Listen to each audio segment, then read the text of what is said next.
আজকে আমাকে আলোচনার টপিক দেওয়া হয়েছে পবিত্র কুরআনুল কারীমের 56 নম্বর সূরা সূরাতুল ওয়াকিয়া এর মৌলিক বিষয়গুলোর উপরে।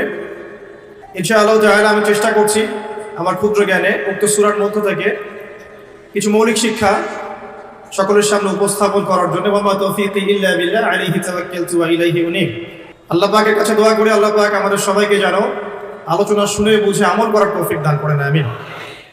সূরাতুল ওয়াকিয়া পবিত্র কুরআনের 56 নম্বর সূরা, যেখানে আল্লাহ রাব্বুল আলামিন 96টি আয়াত নাযিল করেছেন এবং এটি একটি মাক্কি সূরা, অর্থাৎ এই সূরাটি রাসূলুল্লাহ সাল্লাল্লাহু আলাইহি ওয়াসাল্লামের মাক্কি যুগে নাযিল হয়েছে। আর আমরা জানি যে মাক্কি যুগে যে সূরাগুলো নাযিল হয়েছে এগুলো মোটামুটি ভাবে পরকাল কেন্দ্রিক, জান্নাত জাহান্নামের বর্ণনা থাকে, ঈমান কেন্দ্রিক, আল্লাহর মারিফত কেন্দ্রিক হয়ে থাকে এবং মাদানী সূরা যেগুলো আছে সেগুলোর মধ্যে হুকুম আহকাম বিধিবিধানগুলো বেশি হয়ে থাকে। সূরাতুল ওয়াকিয়া এমনই একটা সূরা যেটা রাসূলুল্লাহ সাল্লাল্লাহু আলাইহি ওয়াসাল্লামের মাক্কি জীবনে নাযিল হয়েছে। আমরা কি একটু বলতে পারবো রাসূলুল্লাহ সাল্লাল্লাহু আলাইহি ওয়াসাল্লামের মাক্কি জীবন কাকে বলে? কত বছর নবী সাল্লাল্লাহু আলাইহি ওয়াসাল্লাম মক্কায় ছিলেন? তার পুরো নববী জীবনটা কত বছরের? 23 বছর। কত বছর মক্কায় ছিলেন? মোটামুটি ভাবে 13 বছর। তারপরের 10 বছর কোথায় ছিলেন? মদিনা। তো সূরাতুল ওয়াকিয়া এর ফজিলত সম্পর্কে আগে দুটো কথা বলি। প্রথম যে বর্ণনাটা বলছি সেটা হলো রাসূলুল্লাহ সাল্লাল্লাহু আলাইহি ওয়াসাল্লামকে একবার আবু বকর সিদ্দিক রাদিয়াল্লাহু আনহু বলেছিলেন, ইয়া রাসূলুল্লাহ, বলুন সাল্লাল্লাহু আলাইহি ওয়াসাল্লাম, আপনি তো বৃদ্ধ হয়ে যাচ্ছেন বা আপনাকে খুব বৃদ্ধ দেখাচ্ছে, বয়স্ক দেখাচ্ছে। তখন নবী সাল্লাল্লাহু আলাইহি ওয়াসাল্লাম বলেছিলেন যে আল কোরআনের 5টা সূরা আমাকে বৃদ্ধ বানিয়ে দিয়েছে। কয়টা সূরা? 5টা। সেই 5টা হচ্ছে 1 নম্বর সূরাতুল ওয়াকিয়া। 1 নম্বর কি? 2 নম্বর সূরাতুল হুদ, সূরা হুদের নাম শুনেছেন? আচ্ছা। 3 নম্বর সূরাতুল মুরসালাত ওয়াল মুরসালাত, সূরা মুরসালাত। 4 নম্বর সূরাতুত তাকবীর, ইযা আশ-শামসু কুওয়িরাত। আরেকটা হচ্ছে সূরা নাবা, আম্মা ইয়াতাসাআলুন। এই 5টা সূরা নবী সাল্লাল্লাহু আলাইহি ওয়াসাল্লামকে বৃদ্ধ বানিয়ে দিয়েছেন। এখানে বৃদ্ধ মানে কি? এই সূরাগুলোর মধ্যে এমন পরকালীন বর্ণনা দেওয়া আছে যেগুলো শোনার পরে আমাদের দুনিয়ার মায়া মহব্বত চলে যাবে ইনশাআল্লাহ। মানুষ তখন পরকালের বাসিন্দা হওয়ার চেষ্টা করবে ইনশাআল্লাহ তাআলা। এর মধ্যে সূরা ওয়াকিয়া একটা। অন্য একটা বর্ণনা পাওয়া যায় আব্দুল্লাহ বিন মাসউদ রাদিয়াল্লাহু আনহু থেকে, যদিও এই বর্ণনা নিয়ে অনেকের মাঝে কিছু ইখতিলাফ আছে। কেউ বলেছেন এটা একটু দুর্বল, আবার কেউ কেউ বলছেন এটা হাসান বা সহিহ। তো এখানে একটু মত পার্থক্য আছে। তারপরে আমি ফজিলতটা বলছি। তিনি বলছেন যে সূরাতুল ওয়াকিয়া যে ব্যক্তি প্রত্যেক রাতে তেলাওয়াত করবে, সূরাতুল ওয়াকিয়া যে ব্যক্তি প্রত্যেক রাতে তেলাওয়াত করবে, আল্লাহ রাব্বুল আলামিন ইনশাআল্লাহ ওই ব্যক্তিকে দরিদ্র রাখবেন না। একজন সাহাবী ইন্তেকালের আগে তার মেয়েদেরকে বলে যাচ্ছিলেন, তোমরা সূরা ওয়াকিয়া তেলাওয়াত করো। সূরা ওয়াকিয়া যে তেলাওয়াত করবে প্রতিনিয়ত প্রত্যেক রাতে, ইনশাআল্লাহ দারিদ্রতা তাকে স্পর্শ করবে না। যদি আমরা প্রাচুর্য চাই এবং হালাল সম্পদের প্রাচুর্য চাই, আমাদের উচিত হবে সূরা ওয়াকিয়ার উপর আমল করা। আল্লাহ পাক তৌফিক দান করুন। এবার আসুন, এই সূরার মধ্যে মোটামুটি ভাবে 4টা থেকে 5টা অংশ আছে। প্রথম অংশটাতে আল্লাহ রাব্বুল আলামিন ইযা ওয়াকাআতিল ওয়াকিয়া এখান থেকে শুরু করে প্রায় 10 নম্বর আয়াত পর্যন্ত আল্লাহ রাব্বুল আলামিন এখানে কিয়ামতের কথা বলছেন, যে কিয়ামত অবশ্যম্ভাবী, এটা ঘটবেই, এ বিষয়ে কোনো সন্দেহ নাই। এবং কিয়ামত যখন ঘটবে তখন মানুষ 3টা দলে ভাগ হয়ে যাবে। কয়টা দল? 3টা। একটা হচ্ছে ডান পার্শ্বওয়ালা আসহাবুল ইয়ামিন, যারা আল্লাহ রাব্বুল আলামিনের ডান দিকে থাকবে। একদল হচ্ছে আসহাবুশ শিমাল, যারা আল্লাহ রাব্বুল আলামিনের বাম দিকে থাকবে। আর এখানে বলা হচ্ছে আসহাবুল মাইমানাতি ওয়া আসহাবুল মাশআমা, অর্থাৎ ডানপন্থী এবং বামপন্থী। দুনিয়াতে যেমন আছে না ডানপন্থী বামপন্থী, আল্লাহ রাব্বুল আলামিনের কাছেও কিয়ামতের মাঠে একদল মানুষ আল্লাহ পাকের ডান দিকে থাকবে, আরেকদল থাকবে আল্লাহ পাকের বাঁ দিকে। ডান দিকে যারা থাকবে ইনশাআল্লাহ তাআলা নিশ্চিত তারা জান্নাতি, আর বাম দিকে যারা থাকবে কোনো সন্দেহ নাই তারা জাহান্নামী। এর সাথে সম্পৃক্ত একটা হাদিস আছে যে মেরাজের রাতে যখন নবী সাল্লাল্লাহু আলাইহি ওয়াসাল্লাম আল্লাহ পাকের সাথে সাক্ষাতের জন্য গিয়েছিলেন, তখন প্রথম আসমানে তার সাথে দেখা হয়েছিল আমাদের পিতা, আদি পিতা আদম আলাইহিস সালাম। আদম আলাইহিস সালাম একবার ডান দিকে তাকাচ্ছেন, একবার বাঁ দিকে তাকাচ্ছেন। যখন তিনি ডান দিকে তাকান তখন হাসতে শুরু করেন, আর যখন বাঁ দিকে তাকান তখন তিনি কাঁদতে শুরু করেন। এই দৃশ্যটা দেখে নবী সাল্লাল্লাহু আলাইহি ওয়াসাল্লাম জিবরাইল আলাইহিস সালামকে বলেছিলেন এর কারণ কি। তখন জিবরাইল আলাইহিস সালাম বলেছিলেন যে আদম আলাইহিস সালাম যখন ডান দিকে তাকান তখন তার সেই সব সন্তানদেরকে দেখতে পান যারা জান্নাতি, তখন তিনি হেসে ওঠেন, এবং যখন তিনি বাদিকে তাকান সেই সব সন্তানকে দেখতে পারেন যারা জাহান্নামী, এটা দেখে তিনি কেঁদে ওঠেন। এখানে আমরা সেটাই পাচ্ছি। আরেকটা দলের কথা এখানে বলা হয়েছে আস-সাবিকুন আস-সাবিকুন, অর্থাৎ অগ্রগামী, যারা প্রত্যেকটা ক্ষেত্রে অগ্রগামী। অর্থাৎ হাসরের মাঠে তিনটা দল দেখতে পারবো আমরা। এক দল আল্লাহ রাব্বুল আলামিনের ডান দিকে যারা আসহাবুল মাইমানা, একটা দল হচ্ছে আল্লাহ পাকের বাম দিকে আসহাবুল মাশআমা, আর একটা দল হবে আস-সাবিকুন আস-সাবিকুন যারা আল্লাহ রাব্বুল আলামিনের সামনে থাকবে। কোথায় থাকবে? সামনে। এরা হচ্ছে অগ্রগামী। নবীগণ, সিদ্দিকগণ, শহীদগণ তারা এই শ্রেণীর অন্তর্ভুক্ত হবে ইনশাআল্লাহ। আল্লাহ, আমরা দোয়া করি আল্লাহ পাক যেন আমাদেরকে তাদের অন্তর্ভুক্ত হওয়ার তৌফিক দান করেন। এরপরে সূরার একটা ফেজ আছে। প্রথম ফেজ মানে অংশের মধ্যে এই বিষয়টা আপনি পাবেন। দ্বিতীয় অংশে গিয়ে আপনি পাবেন যে জান্নাতি যারা আসহাবুল মাইমানা তাদের নিয়ামত কি দেয়া হবে, তাদেরকে আল্লাহ পাক কি নিয়ামত দিবেন, এটা আল্লাহ রাব্বুল আলামিন এই সূরার প্রায় 40 নম্বর আয়াত পর্যন্ত আলোচনা করেছে। ঠিক আছে। এরপর আল্লাহ রাব্বুল আলামিন 41 নম্বর আয়াত থেকে শুরু করেছেন বাম দিকওয়ালা যারা তাদের কি শাস্তি হবে, এই শাস্তিগুলোর ডিটেইলস বর্ণনা সূরা ওয়াকিয়ার 41 নম্বর আয়াত থেকে শুরু করে মোটামুটি ভাবে 60 নম্বর আয়াত পর্যন্ত আপনি পাবেন। এরপরে 60-এর পরে 61 নম্বর আয়াত থেকে একটা নতুন অধ্যায় শুরু হচ্ছে যে এই পৃথিবীতে আল্লাহ পাক আমাদেরকে যে নিয়ামতগুলো দিয়েছেন এগুলোর কথা আল্লাহ পাক স্মরণ করিয়ে দিচ্ছেন মোটামুটি ভাবে 74 নম্বর আয়াত পর্যন্ত। আর 75 নম্বর আয়াত থেকে শুরু করে শেষ পর্যন্ত আল্লাহ রাব্বুল আলামিন বলছেন কোরআন নাজিল হওয়া, কোরআনের গুরুত্ব, এর পবিত্রতা, মাহাত্ম্য এবং কোরআন অনুযায়ী আমলের গুরুত্ব এবং কোরআন অস্বীকারীদের পরিণতি, এবং শেষে গিয়ে আল্লাহ রাব্বুল আলামিন বলছেন এই তিন দলের মধ্যে কোন দলের পরিণতি কি হবে এবং আমরা কোন দলের অন্তর্ভুক্ত হতে চাই। এভাবে আল্লাহ রাব্বুল আলামিন সূরাটাকে শেষ করেছে। আমরা শুরুটা করতে চাচ্ছি শেষের অংশ থেকে, কারণ শেষের অংশের মধ্যেই মূল মেসেজটা আপনি পাবেন, পরেরগুলো আস্তে আস্তে আসবে রিলেটেড ভাবে। আমি শেষ থেকে শুরু করার চেষ্টা করছি, আল্লাহ পাক তৌফিক দান করুন, আমিন।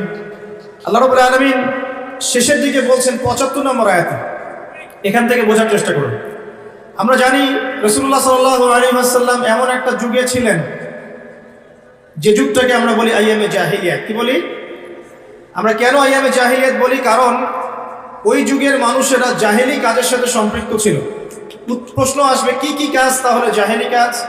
উত্তর হচ্ছে ওই যুগের মানুষরা মোটামুটি ভাবে 5টা কাজ বেশি করতো। কয়টা কাজ ভাই? 5টা। একটু মনে রাখবেন, আমার সাথে একটু লাইভলি থাকেন। 1 নাম্বার, ওই যুগের মানুষরা শিরক করত। তাদের জীবনের প্রতিটা ক্ষেত্রেই তারা শিরকের পাপে নিমজ্জিত ছিল। 1 নাম্বার, তারা স্ট্যাচু ওয়ার্শিপ করত, মৃত মানুষের পূজা করত, তারা মাধ্যম পূজা করত, তারা কেউ কেউ নাস্তিকতায় বিশ্বাসী ছিল, কেউ বা আল্লাহ পাকের বিধান মানত না কিন্তু আল্লাহকে বিশ্বাস ঠিকই করত। তো শিরকের পাপ ছিল তাদের কমন পাপ, তারা প্রকৃতি পূজাও করেছে। দ্বিতীয় পাপটা ছিল সুদ। ওই যুগের মানুষেরা রিবা বা সুদের সাথে সম্পৃক্ত ছিল। এটা ছিল ওই যুগের অর্থনৈতিক মহামারী। এরপরে ওই যুগের মানুষরা মাদক দ্রব্যের সাথে সংশ্লিষ্ট ছিল। সমাজের একটা বড় অংশের মানুষ মাদক দ্রব্য সেবন করত। চতুর্থ পাপটা ছিল নারীর অবমাননা। ওই যুগের মানুষেরা নারী জাতিকে খুব একটা মূল্যায়ন করতো না। আমরা জানেন কন্যা সন্তানকে জীবিত কবর পর্যন্ত দেয়া হয়েছে। নারীদের বৈবাহিক তেমন কোনো অধিকার ছিল না, সম্পত্তির অধিকার তো অনেক দূরের কথা। জেনা ব্যভিচার একটা নিত্য নৈমিত্তিক ব্যাপার ছিল।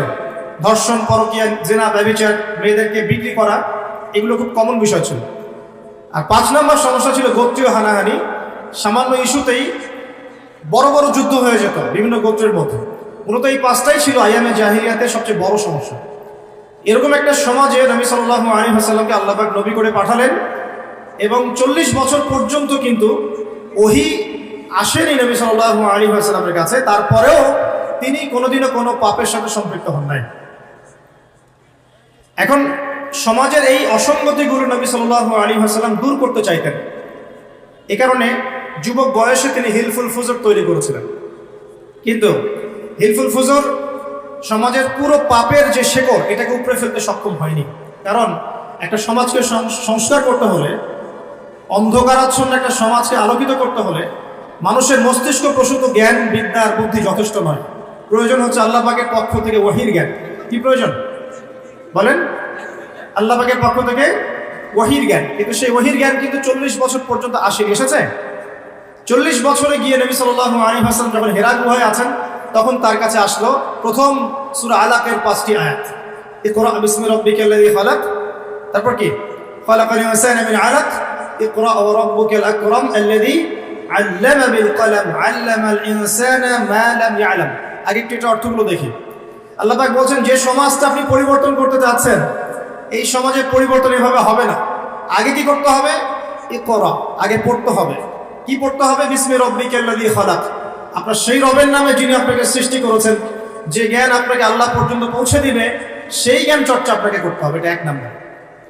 2, খালাকাল ইনসানা মিন আলাক, যে আল্লাহ মানুষকে আলাক থেকে সৃষ্টি করেছেন, অর্থাৎ মানুষ এমনি এমনি পৃথিবীতে আসে নাই, তার একজন সৃষ্টিকর্তা আছেন। ইকরা ওয়া রাব্বুকাল আকরাম, আপনি পড়ুন আপনার সেই রবের নামে যিনি মহান, মহিমান্বিত, মহা সম্মানিত। আল্লাযী আল্লামা বিল কলম, যিনি মানুষকে কলম দ্বারা জ্ঞান শিক্ষা দিয়েছেন। পড়ার সাথে লেখার সম্পর্ক আছে। আল্লামাল ইনসান মা লাম ইয়ালাম, মানুষকে সেই জ্ঞান শিক্ষা দিয়েছেন যা মানুষ জানতো না। আল্লাহ পাক আদম আলাইহিস সালামকে সৃষ্টি করেই প্রথমে তাকে সমস্ত নাম শিক্ষা দিয়েছেন। ওয়া আল্লামা আদামাল আসমাআ কুল্লাহা, আল্লাহ পাক বলেন আমি আদমকে সমস্ত নাম শিক্ষা দিয়েছি। তার মানে আদম আলাইহিস সালাম সৃষ্টিগতভাবে জ্ঞানী ছিলেন না, আল্লাহ পাক তাকে জ্ঞান দিয়েছেন। অর্থাৎ আমরা যারা পৃথিবীতে আছি আমরা সৃষ্টিগতভাবে জ্ঞানী নই, আল্লাহ পাক আমাদেরকে জ্ঞান দিয়েছেন। এবং এই জ্ঞান কিভাবে আসে? ওহীর জ্ঞান, ওহীর মধ্য দিয়ে আসে। আল্লাহ রাব্বুল আলামিন প্রত্যেক যুগে যুগে নবীগণকে পাঠিয়েছেন, রাসূলগণকে পাঠিয়েছেন এবং তাদের উপর ওহী নাযিল করেছেন। সেই জ্ঞানটা ছড়িয়ে পড়েছে আদম সন্তানদের মধ্য থেকে, এবং সেই জ্ঞানের চর্চায় আমরা এখন সমাজ সংস্কারের প্রয়াস পাই, আলহামদুলিল্লাহ। প্রিয় ভাইয়েরা, নবী সাল্লাল্লাহু আলাইহি ওয়াসাল্লামের উপর এই যে প্রথম কোরআন নাযিলটা শুরু হলো, এটা ছিল রমাদান মাসে এবং লাইলাতুল কদরে। এরপরে বিভিন্ন সময়ে প্রায় 23 বছর ধরে বিভিন্ন ঘটনার পরিপ্রেক্ষিতে এক এক সময় এক একটা বিধান এবং আয়াত নাযিল হয়েছে। এভাবে 23 বছর পর যখন এই কোরআন এবং তার ব্যাখ্যা হাদিসকে কেন্দ্র করে নবী সাল্লাল্লাহু আলাইহি ওয়াসাল্লাম সমাজ সংস্কার করা শুরু করলেন, 23 বছর পর আমরা দেখলাম যে মক্কার মধ্যে কোনো প্রকার শিরকের বালাই নাই, আলহামদুলিল্লাহ। আমরা দেখলাম যে মক্কায় কোনো সুদ বা রিবা বলতে কিছু নাই। আমরা দেখলাম যে মক্কায় মাদক দ্রব্য বলতে কিছু নাই, মক্কায় জেনা ব্যভিচার নাই, মক্কায় কোনো গোত্রীয় হানাহানি নাই, কোনো নারী জাতির কোনো অবমাননাও নাই। অর্থাৎ পুরো অন্ধকারাচ্ছন্ন সমাজটা আলোকিত হলো কিসের কারণে, কিসের মাধ্যমে? আল্লাহ পাকের ওহীর মাধ্যমে। সেই ওহীটা কি? যেটা আমার হাতে দেখছেন, আল কোরআনুল কারীম। আল্লাহ পাকের ওহীটা কি? আল কোরআনুল কারীম, এবং তার ব্যাখ্যায় কি আছে? সুন্নাহ আছে, নাকি সুন্নাহ নাই? কোরআন এবং সুন্নাহ একত্রিত হয়েই তো ওহী। কিছু মানুষ এখন বের হয়েছেন দুঃখজনক, যারা বলেন যে কোরআন মানলেই হবে, হাদিস মানার কোনো প্রয়োজন নাই। এটা একটা ডাহা মিথ্যা কথা এবং এটা একটা ডাহা পথভ্রষ্ট। এখান থেকে বের হওয়ার জন্য আমরা দাওয়াত প্রদান করব, কারণ হাদিস না মানলে আপনি কোরআনও মানতে পারবেন না। কারণ কোরআনে আল্লাহ পাক বলছেন সূরা হাশরের 7 নম্বর আয়াতে, ওয়া মা আতাকুমুর রাসূলু ফাখুযু, রাসূল যা দিয়েছেন তা গ্রহণ করো, ওয়া মা নাহাকুম আনহু ফান্তাহু, রাসূল যা যা থেকে বিরত থাকতে বলেছেন দূরে থাকো। এখন রাসূল যা বলেছেন সেগুলো কি আমরা কোরআনে পাবো না হাদিসে? রাসূল যা থেকে বিরত থাকতে বলেছেন সেগুলো কি আমরা কোরআনে পাবো না হাদিসে? তাহলে কোরআনের এই আয়াতকে মানতে হলে আমাকে হাদিস মানতেই হচ্ছে। যদি আমি হাদিস না মানি তাহলে কোরআনের এই আয়াতের উপরে আমল হচ্ছে না। অতএব আপনি কোরআন অস্বীকারী কাফের হয়ে যাবেন, নাউযুবিল্লাহ। আল্লাহ পাক হেফাজত করুন, আমিন। বলতে চাচ্ছিলাম, মাত্র 23 বছরে নবী সাল্লাল্লাহু আলাইহি ওয়াসাল্লাম পুরো আরবের পরিবেশ পরিবর্তন করে দিয়েছিলেন কোরআন এবং সুন্নাহকে হাতে নিয়ে। এখন আল্লাহ পাক এই 23 বছরে প্রথম 13 বছর নবীজিকে রেখেছেন মক্কায়, আর বাকি 10 বছর রেখেছেন মদিনায়। আর মক্কায় যে সূরাগুলো নাযিল হচ্ছিল এগুলোর মধ্যে পরকালের কনসেপ্ট বেশি ছিল।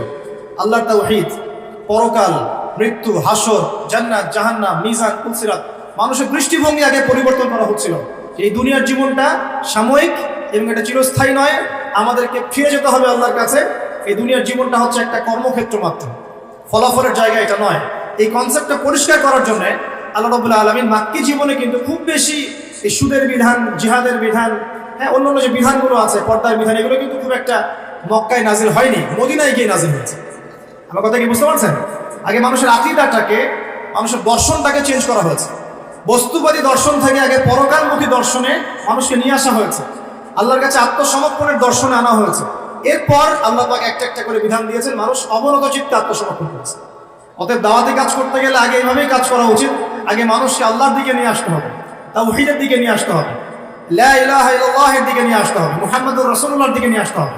তারপরে আস্তে আস্তে দেখবেন ইনশাআল্লাহ সেই মানুষ নামাজ, রোজা, হজ, যাকাত, পর্দা সবই করবে। করবে না? আল্লাহ পাক এভাবেই দাওয়াতটা দিতে বলেছেন নবী সাল্লাল্লাহু আলাইহি ওয়াসাল্লাম। এর পরিপ্রেক্ষিতে এক পর্যায়ে সূরা ওয়াকিয়া নাযিল হয়।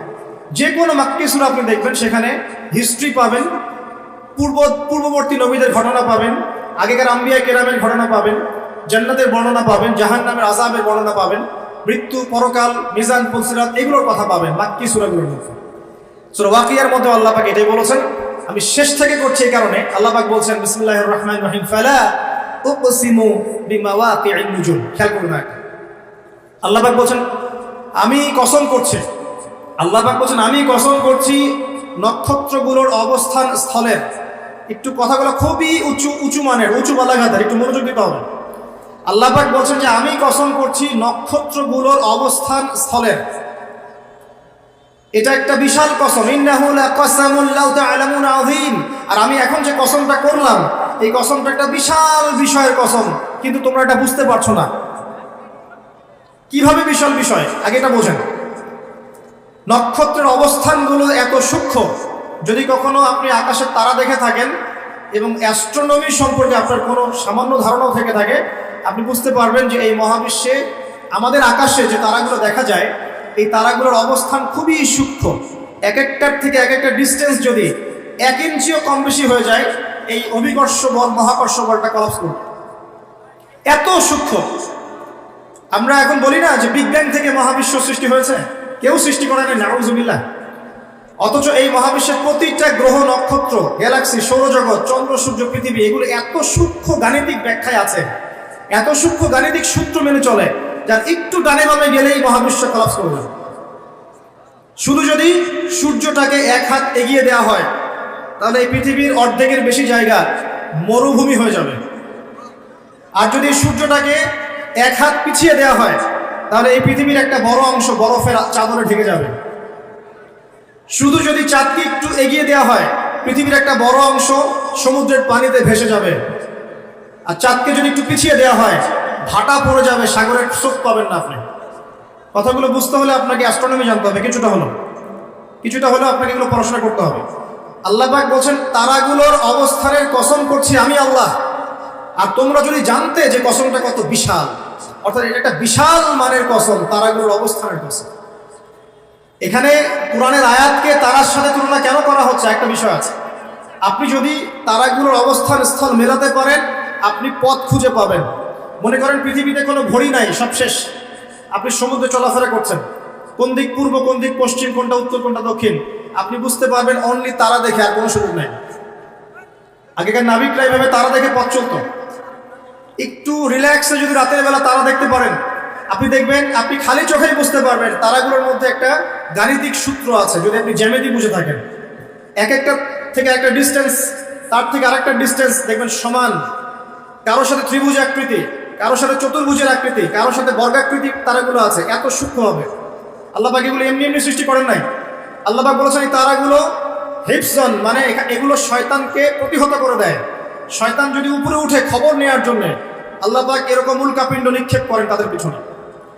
আল্লাহ পাক বলছেন তারাগুলোর অবস্থান স্থিতি তোমাদেরকে পথ দেখাবে, ঠিক যেমন কোরআনের আয়াতগুলো তোমাদেরকে পথ দেখায়। এখানে একটা বিষয় বোঝার চেষ্টা করুন। আপনি যদি তারাগুলোর অবস্থান মেলাতে পারেন তাহলে যেমন আপনি পথ খুঁজে পাবেন, ঠিক তেমনি আপনি যদি কোরআনের এক আয়াতকে আর এক আয়াতের সাথে মেলাতে পারেন তাহলে হেদায়েত খুঁজে পাবেন। আমি কি বোঝাতে পারছি? এক তারা আর এক তারার অবস্থান মিলিয়ে যদি আপনি পথ খুঁজতে পারেন, ঠিক একইভাবে কোরআনের একটা আয়াতকে আরেকটা আয়াতের সাথে মেলালে আপনি একটা হেদায়েতের পথ খুঁজে পাবেন। এই কারণে তারাগুলোর সাথে কোরআনের আয়াতকে তুলনা করা হচ্ছে। আল্লাহ পাক বলছেন এই বিশাল কসম করে আমি বলছি কি। আচ্ছা, একটা কথা, আল্লাহ পাক কেন কসম করেন? আল্লাহ রাব্বুল আলামিন সবসময় এমন কিছুরই কসম করেন যেটা খুব বেশি ইম্পর্টেন্ট। আল্লাহ পাক অহেতুক কোনো কিছুর কসম করেন না। আল্লাহ পাক বলছেন বলে আসলে সময়ের কসম, মানে সময়টা খুব ইম্পর্টেন্ট জিনিস। আল্লাহ পাক বলছে তিন ফলের কসম, 3 ফল গুরুত্বপূর্ণ।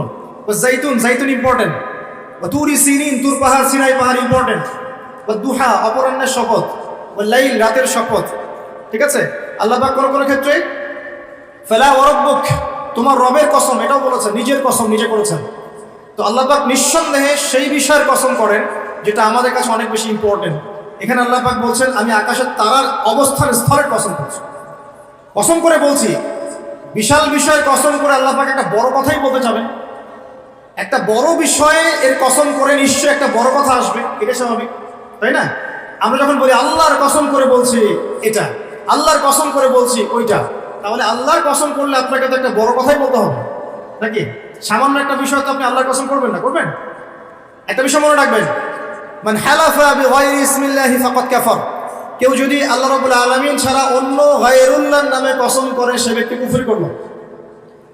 কেউ যদি আল্লাহ ছাড়া অন্য কারো নামে কসম করে সে ব্যক্তি কুফরি করলো। যদি জীবনে কসম করতেই হয় আল্লাহ পাকের নামে করবেন, আর যদি আল্লাহর নামে কসম করেন তাহলে সত্য কথা বলতে হবে। আর আল্লাহর নামে কসম করে যদি আপনি মিথ্যা কথা বলেন তাহলে কাফফারা দেওয়া লাগবে, ঠিক আছে? আল্লাহ পাক এখানে বড় কসম করে বলছেন যে ইন্নাহু লাকুরআনুল কারীম, নিঃসন্দেহে এই যে কোরআন এটা মহিমান্বিত, ফি কিতাবিম মাকনুন, এটা ওই যে সুরক্ষিত একটা কিতাব, সেখানে লিখিত আছে। কোন কিতাব এটা? লাওহে মাহফুজ, নাম শুনেছেন কি? আল কোরআন লাওহে মাহফুজে, সেখান থেকে প্রথম আসমানে এসেছে লাইলাতুল কদরে, একবারে নাজিল করা হয়েছে। এই প্রথম আসমান থেকে দীর্ঘ 23 বছর বিভিন্ন ঘটনা এবং কালের প্রেক্ষিতে কোরআনের বিভিন্ন অংশ নাজিল হয়েছে। প্রথম নাজিল হয়েছে লাওহে মাহফুজ থেকে প্রথম আসমানে, তারপর সেখান থেকে বিভিন্ন ঘটনার প্রেক্ষিতে নবী সাল্লাল্লাহু আলাইহি ওয়াসাল্লামের কাছে। আল্লাহ পাক সেটাই বলছেন এই কোরআন হচ্ছে মাকনুন, আর লা ইয়ামাসসুহু ইল্লাল মুতাহহারুন, এই কোরআন পবিত্র ব্যক্তি ছাড়া বা সত্তা ছাড়া কেউ স্পর্শ করতে পারে না। কারণ কাফেররা বলতো নাউযুবিল্লাহ, এই মুহাম্মদ সাল্লাল্লাহু আলাইহি ওয়াসাল্লামের কাছে যা নাজিল হচ্ছে শয়তান নাকি তার উপর ওহী করছে, নাউযুবিল্লাহ। আমার কথা কি বুঝতে পারছেন? আল্লাহ পাক এখানে যুক্তি খণ্ডন করছেন, জি না, শয়তানের পক্ষ থেকে এটা আসে নাই, বরং শয়তান অপবিত্র সত্তা পবিত্র কালামে স্পর্শ করতে পারে না। এখান থেকে একটা মাসআলাও আসবে, যখন আপনি কোরআন স্পর্শ করবেন তখন অবশ্যই ওযু করে নেবেন। অনেকে এটা নিয়ে ইখতিলাফ করেন, ওযু না থাকলেও ধরা যায়, বা ছোট নাপাকির ক্ষেত্রে ধরা যায়, বড় নাপাকিতে ধরা যায় না। ওই ইখতিলাফে আমি যাচ্ছি না। আমি ব্যক্তিগতভাবে যা আমল করার চেষ্টা করি, আমার কাছে যেটা বেশি অথেন্টিক মনে হয় সেটা আমি আপনাকে বলছি। ওযু ছাড়া কোরআন স্পর্শ করবেন না।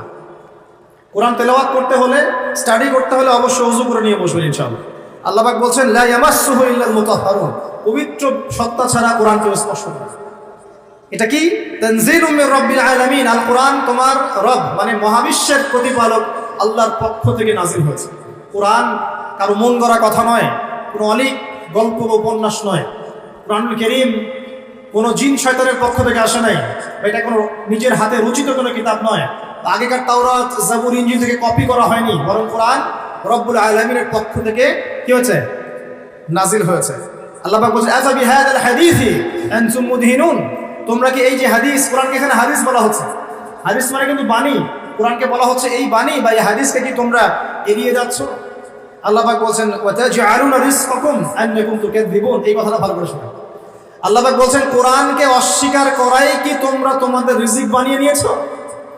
আজকের বিশ্বে যত মানুষ রিজিক পাচ্ছে বেশিরভাগ কোরআন অস্বীকার করে রিজিক পাচ্ছে।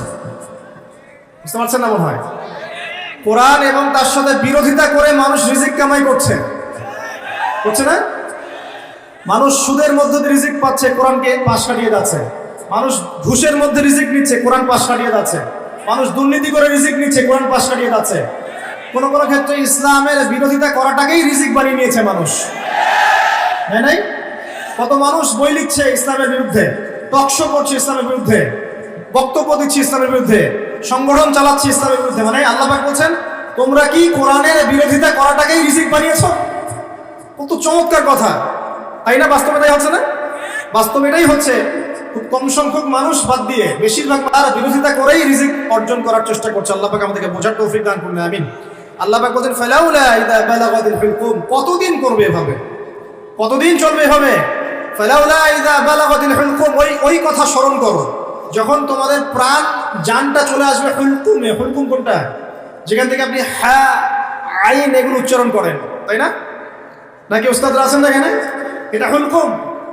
বাই দ্য ওয়ে, এখন অবশ্য একটা যুগ চলছে, এখন শায়েখ হতে কোরআন তেলাওয়াত করা শেখা লাগে না, এমনি এমনি মানুষ শায়েখ হয়ে যেতে পারে, এটা আলাদা বিষয়। তবে কোরআন বিশুদ্ধ করে তেলাওয়াত করা শিখতে হবে, তবে না? হুলকুম থেকে যে অক্ষরগুলো আসে আমরা তো জানি। আল্লাহ পাক বলছেন তোমাদের প্রাণ যখন হুলকুমে চলে আসবে সেই সময় তোমরা বুঝতে পারবে। কি বুঝবে? ওয়ান্তুম হিনাইযিন তানজুরুন, তোমরা তখন ফ্যালফ্যাল করে তাকিয়ে থাকবে। তাকিয়ে থাকে না মানুষ? কেউ যখন মারা যাচ্ছে আপনার সামনে, কারো কিছু করার আছে? আশপাশের মানুষ ফ্যালফ্যাল করে তাকিয়ে থাকে না? কিচ্ছু করার নাই। ওয়ানাহনু আকরাবু ইলাইহি মিনকুম ওয়ালাকিন লা তুবসিরুন। আল্লাহ পাক বলেন ওই সময় আমি তোমাদের চেয়ে ওই মাইয়াতের বেশি কাছে থাকি। ওই সময় তোমাদের চাইতে আমি আল্লাহ ওই ব্যক্তির বেশি কাছে থাকি। ফালাউলা ইন কুনতুম গায়রা মাদিনিন, তোমরা কি আমার কর্তৃত্বের অধীনে নও? তারজিউনাহা ইন কুনতুম সাদিকিন, যদি এখন ক্ষমতা থাকে যে আল্লাহ যে কোরআন যে ইসলামকে অস্বীকার করলা, এখন ক্ষমতা থাকলে সেই প্রাণটাকে ফিরাই দাও দেখি। আল্লাহর কথা কি বুঝতে পারছেন? আল্লাহ পাক বলছেন তোমরা কি কোরআন এর বিরোধিতা করাটাকে রিজিক বানিয়েছো? করতে থাকো, কিন্তু যখন তোমাদের প্রাণ কণ্ঠাগত হবে তখন তোমরা ফ্যাল করে তাকিয়ে থাকবে, কিছুই করতে পারবে না। ওই সময় আমি আল্লাহ ওই ব্যক্তির কাছে থাকি তোমাদের চাইতে, আর তোমরা যদি আমার কর্তৃত্বের বাইরেই থাকো তাহলে ওর জানটাকে ফিরাই নিয়ে আসো দেখি। কথাগুলো কি বুঝতে পারছেন? আমি আসলে কোরআন অনুবাদ করতেও পারছি না এবং ব্যাখ্যা করতে পারছি না, আমার অপারগতা। আমি এখন এই বয়সে এসে ফিল করি যে আমি আসলে ইসলামের মনে হয় 5 থেকে 10% জ্ঞান অর্জন করতে পারি না। আমার কাছে এটাই ফিল হয়। আমি যত বেশি জ্ঞান অর্জনের সাগরে ডুব দিয়েছি বা দিচ্ছি, আমার কাছে এটাই মনে হচ্ছে যে আমি এখন পর্যন্ত 10% জ্ঞান অর্জন করতে পারি নাই, এখনো ডুবি দিতে পারি নাই। মণিমুক্ত আহরণ করে কিভাবে আপনাদের সামনে উপস্থাপন করবো এটা আমার জানা নেই, তবে আমি আমার জায়গায় চেষ্টা করছি। আর কোরআন এত উচ্চ মানের একটা কিতাব যেটার ব্যাখ্যা করার আমাদের পক্ষে আসলে পসিবল না। কোরআন ব্যাখ্যা করা বা এর আয়াতের যে মর্ম সেটা আপনাকে বুঝিয়ে দেয়া আসলে আমার পক্ষে পসিবল না। আমি মনে করি না এটা কারো পক্ষেই পসিবল। আমি মনে করি না এটা কারো পক্ষেই পসিবল। কোরআনের এক্স্যাক্ট মিনিংটা, এক্স্যাক্ট বালাগাত এবং বুঝটাকে আপনার কলিজায় ঢুকাই দেবে, এটা আমার মনে হয় না কারো পক্ষে পসিবল। একজন ব্যক্তি তার পক্ষে সম্ভব ছিল, তিনি ছিলেন আমাদের প্রিয় নবী মুহাম্মদ রাসূলুল্লাহ সাল্লাল্লাহু আলাইহি ওয়াসাল্লাম, এবং তার সাহাবায়ে কেরাম রাদিয়াল্লাহু আনহুম যা শিখেছেন যদি তাদেরকেও পেতাম তাহলে হয়তো কিছু আমরা অ্যাচিভ করতে পারতাম, তারপরের জেনারেশনকে যদি পেতাম তাও কিছু অ্যাচিভ করতে পারতাম। এখন 1400 বছর পরে এসে এই কিতাব নিয়ে আমরা স্টাডি করছি, আর আমরা যারা এখন বেঁচে আছি আমাদের মধ্যে কি সেই নূর আর মারিফত আছে যা নবী এবং সাহাবীদের যুগে ছিল? তাহলে কিভাবে আমি আপনাকে কোরআনের পুরো অথেন্টিসিটি এবং এই ইন্টারপ্রিটেশন আপনাকে বোঝাবো কিভাবে? আসলে আমার পক্ষে সম্ভব না, চেষ্টা করছি, শুধু অনুবাদ করে শোনাতে পারছি, আমি ব্যাখ্যা আপনার সামনে করতে পারছি না। আল্লাহ পাক মাফ করুন।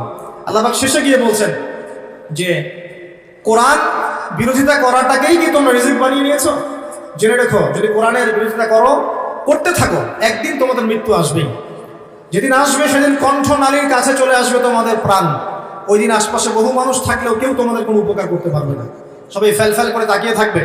তোমার নিয়ন্ত্রণ আমার হাতে থাকবে, এবং যদি ক্ষমতা থাকে আর তোমরা যদি আমার কর্তৃত্বের বাইরেই থেকে থাকো তাহলে ওই আত্মাটাকে ফেরত দিয়ে দেখিও সেদিন যদি তোমাদের ক্ষমতা থাকে। আমরা কি পারবো? অতএব আমাদের উচিত হবে কি? আল কোরআনের সামনে কি করা? আত্মসমর্পণ করা, নত হওয়া। এখন নত হওয়া মানে কি সেটা আমি 6টা সেন্টেন্সে বলছি আপনাকে। আল কোরআনের সামনে আত্মসমর্পণ করা বা নত হওয়ার মানেটা কি এটা আমি আপনাকে 6টা সেন্টেন্সে ব্যাখ্যা করছি। 1 নাম্বার, আমরা যারা বেঁচে আছি উম্মতে মুহাম্মাদি, আমাদের প্রত্যেকের উচিত হবে আল কোরআন আগে বিশুদ্ধ করে তেলাওয়াত করতে শেখা। এটা আমাদের প্রথম কাজ। শিখবো ইনশাআল্লাহ? আল্লাহ পাক তৌফিক ইনায়াত করুন। এটা হচ্ছে ইসলামের পড়াশোনার একদম বেসিক প্রাইমারি স্টেজ। কোরআন তেলাওয়াত করা শেখাটা হচ্ছে দিনের পড়াশোনার একদম বেসিক স্টেজ। এরপরে আসে কোরআনের অনুবাদ শেখার ব্যাপার, কোরআনের আরবি ব্যাকরণ শেখার ব্যাপার, নাহু সরফ শেখার ব্যাপার, বালাগাত শিখতে হয়, তারপরে হাদিস আছে, তারপরে আপনার এই যে আকীদা আছে, ফিকহের বইগুলো আছে, উসুলের বইগুলো আছে, তারপরে আস্তে আস্তে বড় বড় কিতাবগুলো আপনাকে পড়তে হয়। তো এই যে সিলেবাসটা আপনার সামনে আছে, এই সিলেবাসটা কভার করার প্রথম স্টেজটা কি? আগে আপনাকে আল কোরআন বিশুদ্ধ করে তেলাওয়াত শিখতে হবে। নবী সাল্লাল্লাহু আলাইহি ওয়াসাল্লাম বলেছেন, খায়রুকুম মান তাআল্লামা আল কোরআন ওয়া আল্লামা, তোমাদের মধ্যে সেই ব্যক্তি শ্রেষ্ঠ, উত্তম যে ব্যক্তি নিজে আল কোরআন শেখে অন্যকে শেখায়। নবী সাল্লাল্লাহু আলাইহি ওয়াসাল্লাম একটা হাদিসে বলেছেন, আল্লাযী ইয়াকরাউল কোরআন ওয়া হুয়া মাহিরুন বিহি, যে ব্যক্তি কোরআন তেলাওয়াত করে এবং তার উপর দক্ষ হয়, মাহির হয়, মা'আস সাফরাতিল কিরামিল বারারা, সেই ব্যক্তি পরকালে সম্মানিত ফেরেশতাদের সাথে হাসর করবে ইনশাআল্লাহ। ওয়াল্লাযী ইয়াকরাউল কোরআন, এবং যে ব্যক্তি কোরআন তেলাওয়াত করে ওয়া ইয়াতাতাউ ফি, এবং কোরআন তেলাওয়াত করতে গিয়ে আটকে যায়, তাতা করে মানে আটকে যায়, জিহ্বায় আসে না, ওয়া হুয়া আলাইহি শাক, তার উপরে এটা কঠিন হয়ে যায়, তারপরেও সে চেষ্টা করে, ফালাহু আজরান, তার জন্য ডাবল পুরস্কার আছে। নবী সাল্লাল্লাহু আলাইহি ওয়াসাল্লাম বলেন, মান ক্বারা হারফাম মিন কিতাবিল্লাহি ফালাহু হাসানাহ, কেউ যদি কোরআনের একটা হরফও তেলাওয়াত করে তার জন্য হাসানা বা নেকি থাকবে। আল হাসানাতু কাআশরি আমসালিহা, আর একটা হাসানা 10 দিয়ে গুণ করা হবে, মানে একটা হরফ তেলাওয়াত করে 10 নেকি পাবেন ইনশাআল্লাহ। বা লা আকুলু আলিফ লাম মিম হারফুন, নবীজি বলেন আমি বলছি না যে আলিফ লাম মিম তিনটা মিলে একটা হরফ। নবীজি বলেন বাল আকুলু আলিফুন হারফুন ওয়া লামুন হারফ ওয়া মিমুন হারফুন, আমি বলছি আলিফ একটা হরফ, লাম একটা হরফ, মিম আরেকটা হরফ। একটু বলে দেই আপনাকে, আল কোরআনের মধ্যে 600টা পৃষ্ঠা আছে। কয়টা? 600 পৃষ্ঠাকে 30 পারায় ভাগ করা হয়েছে, মানে প্রত্যেক 20 পৃষ্ঠায় একটা করে পারা শেষ হবে। প্রত্যেক 20 পৃষ্ঠায় একটা পারা শেষ হবে। কোরআনের একটা পৃষ্ঠা খুলে দেখবেন যে এখানে মোটামুটি ভাবে 15টা লাইন থাকবে। প্রত্যেকটা লাইনে গড়ে এভারেজ 9টা থেকে 10টা করে শব্দ থাকে। এই হিসেবে কোরআনের একটা পৃষ্ঠার মধ্যে আপনি 135 থেকে 140টা শব্দ পাবেন। এখন এটাকে 600 দিয়ে গুণ করলে আপনি দেখবেন এখানে 77,800টার মতো শব্দ আছে, প্রায় অ্যাপ্রক্সিমেটলি নিয়ার অ্যাবাউট 78,000 ওয়ার্ডস এই কোরআনের মধ্যে আছে। আর মজার বিষয় হচ্ছে এই 78,000 শব্দগুলো সবগুলোই কিন্তু নতুন নতুন শব্দ নয়, বরং এই শব্দগুলো বের হয়েছে মাত্র 4 থেকে 4,500 শব্দ থেকে। মানে 4 থেকে 4,500 শব্দ, এর অর্থ, এর গ্রামার যদি বুঝতে পারেন ইনশাআল্লাহ আপনি 100% কোরআন বুঝতে পারবেন। কোরআনকে আল্লাহ বলেন ওয়ালাকাদ ইয়াসসারনাল কুরআনা লিযিকরি ফাহাল মিন মুদ্দাকির, আমি আল কোরআনকে বোঝার জন্য সহজ করে দিয়েছি, কেউ কি আছো উপদেশ গ্রহণ করবে? আল্লাহ পাক একই সূরার মধ্যে 4বার বলেছেন, সূরা কমার আয়াত নম্বর 17, 22, 32, 40। তো প্রথম কাজ প্রিয় ভাইরা, এখন যদি আপনি শব্দগুলোকে এখন অক্ষর দিয়ে গুণ করেন, 78,000 শব্দকে যদি আপনি এখন অক্ষর দিয়ে গুণ করেন, দেখবেন এখানে প্রায় 5 থেকে 6 লক্ষ অক্ষর আছে। কতগুলো? কথা বলেন আমার সাথে, 5 থেকে 6 লক্ষ। এখন আপনাকে বললাম যে একটা হরফ তেলাওয়াত করলে 10 নেকি হবে, তাহলে আপনি চিন্তা করেন যে 6 লক্ষ অক্ষর যদি তেলাওয়াত করেন, একবার খতম দিতে পারেন, তাহলে আপনার কতগুলো নেকি হতে পারে? চিন্তা করেছেন? অতএব আমাদের প্রথম দায়িত্ব হবে আল কোরআন কেন্দ্রিক, অবশ্যই সবাইকে বিশুদ্ধ করে কোরআন তেলাওয়াত করা শিখতে হবে। আমরা রাজি আছি ইনশাআল্লাহ? ইনশাআল্লাহ। এর পরের দায়িত্ব হচ্ছে কোরআনের কিছু অংশকে মুখস্থ করতে হবে। কিছু অংশ বলতে যদি পারেন পুরো কোরআনই মুখস্থ করবেন, যদি না পারেন কমপক্ষে 10 পারা, 10 পারা না পারলে কমপক্ষে 1 পারা তো পারবেন। 1 পারাও যদি না পারেন ইম্পর্টেন্ট সূরা এবং আয়াতগুলোকে কমপক্ষে হিফজ করার চেষ্টা করবেন। যেমন সূরা বাকারার প্রথম 5 আয়াত, সূরা বাকারার 255 নম্বর আয়াত আয়াতুল কুরসি, সূরা বাকারার শেষের 3টা আয়াত, সূরা আলী ইমরানের শেষের 10 আয়াত, সূরা মুলক, সূরা কাহফের প্রথম 10 শেষ 10, সূরা সফফাত প্রথম 10, সূরা জিন প্রথম 10, সূরা হাশর শেষের 3, সূরা কাফিরুন, সূরা নাস, ফালাক, ইখলাস, সূরা লাহাব, তারপরে সূরাতুল মুমিনুনের শেষের আয়াতগুলো ইত্যাদি। এই ধরনের কিছু ইম্পর্টেন্ট বাছাই করা আয়াতগুলো তো কমপক্ষে মুখস্থ করা যাবে না ইনশাআল্লাহ? আমরা সারা জীবনে কি কম পড়াশোনা করেছি? 30 বছর পড়াশোনা করেছি। 30 বছর পড়াশোনা করে যদি আমি 30টা আয়াত শিখতে না পারি, তাহলে নিঃসন্দেহে এই পড়াশোনার জীবনে আমি ব্যর্থ না সফল? 30 বছর পড়াশোনা করে যদি আমরা 30টা হাদিস না শিখি, তাহলে আমরা ব্যর্থই, আমাদেরকে ব্যর্থই বলতে হবে। আমরা যদি এতদিন পড়াশোনা করেও ইসলামের বেসিক বিষয়গুলো না শিখি, আমরা ব্যর্থ না? অবশ্যই ব্যর্থ। আল্লাহ পাক আমাদেরকে শেখার তৌফিক দান করবেন। এরপরে সামনে যাই, হিফজ করলে কি হবে? যারা এরকম করে হিফজ করতে পারবে, আমল করতে পারবে, হাসরের মাঠে আল্লাহ রাব্বুল আলামিন ওই বান্দাদেরকে উদ্দেশ্য করে বলবেন, ইকরা ওয়ারতাক, তুমি পড়ো এবং উপরের দিকে উঠতে থাকো। ওয়ারাতিল কামা কুনতা তুরাতিল ফিদ দুনিয়া, তুমি দুনিয়াতে যেমন করে তেলাওয়াত করতে, এখন সেভাবে তেলাওয়াত করতে থাকো। তোমার শেষ মঞ্জিল হবে সেখানে, যেখানে তুমি পড়া শেষ করবে।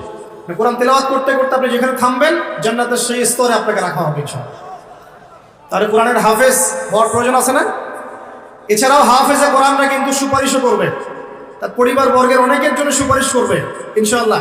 যারা কবিরা গুনাহগার হয়েছে, আল্লাহ পাক তাদের সুপারিশ কবুল করে ইনশাআল্লাহ ওই ব্যক্তিদেরকেও জান্নাতে দিয়ে দিবেন ইনশাআল্লাহ।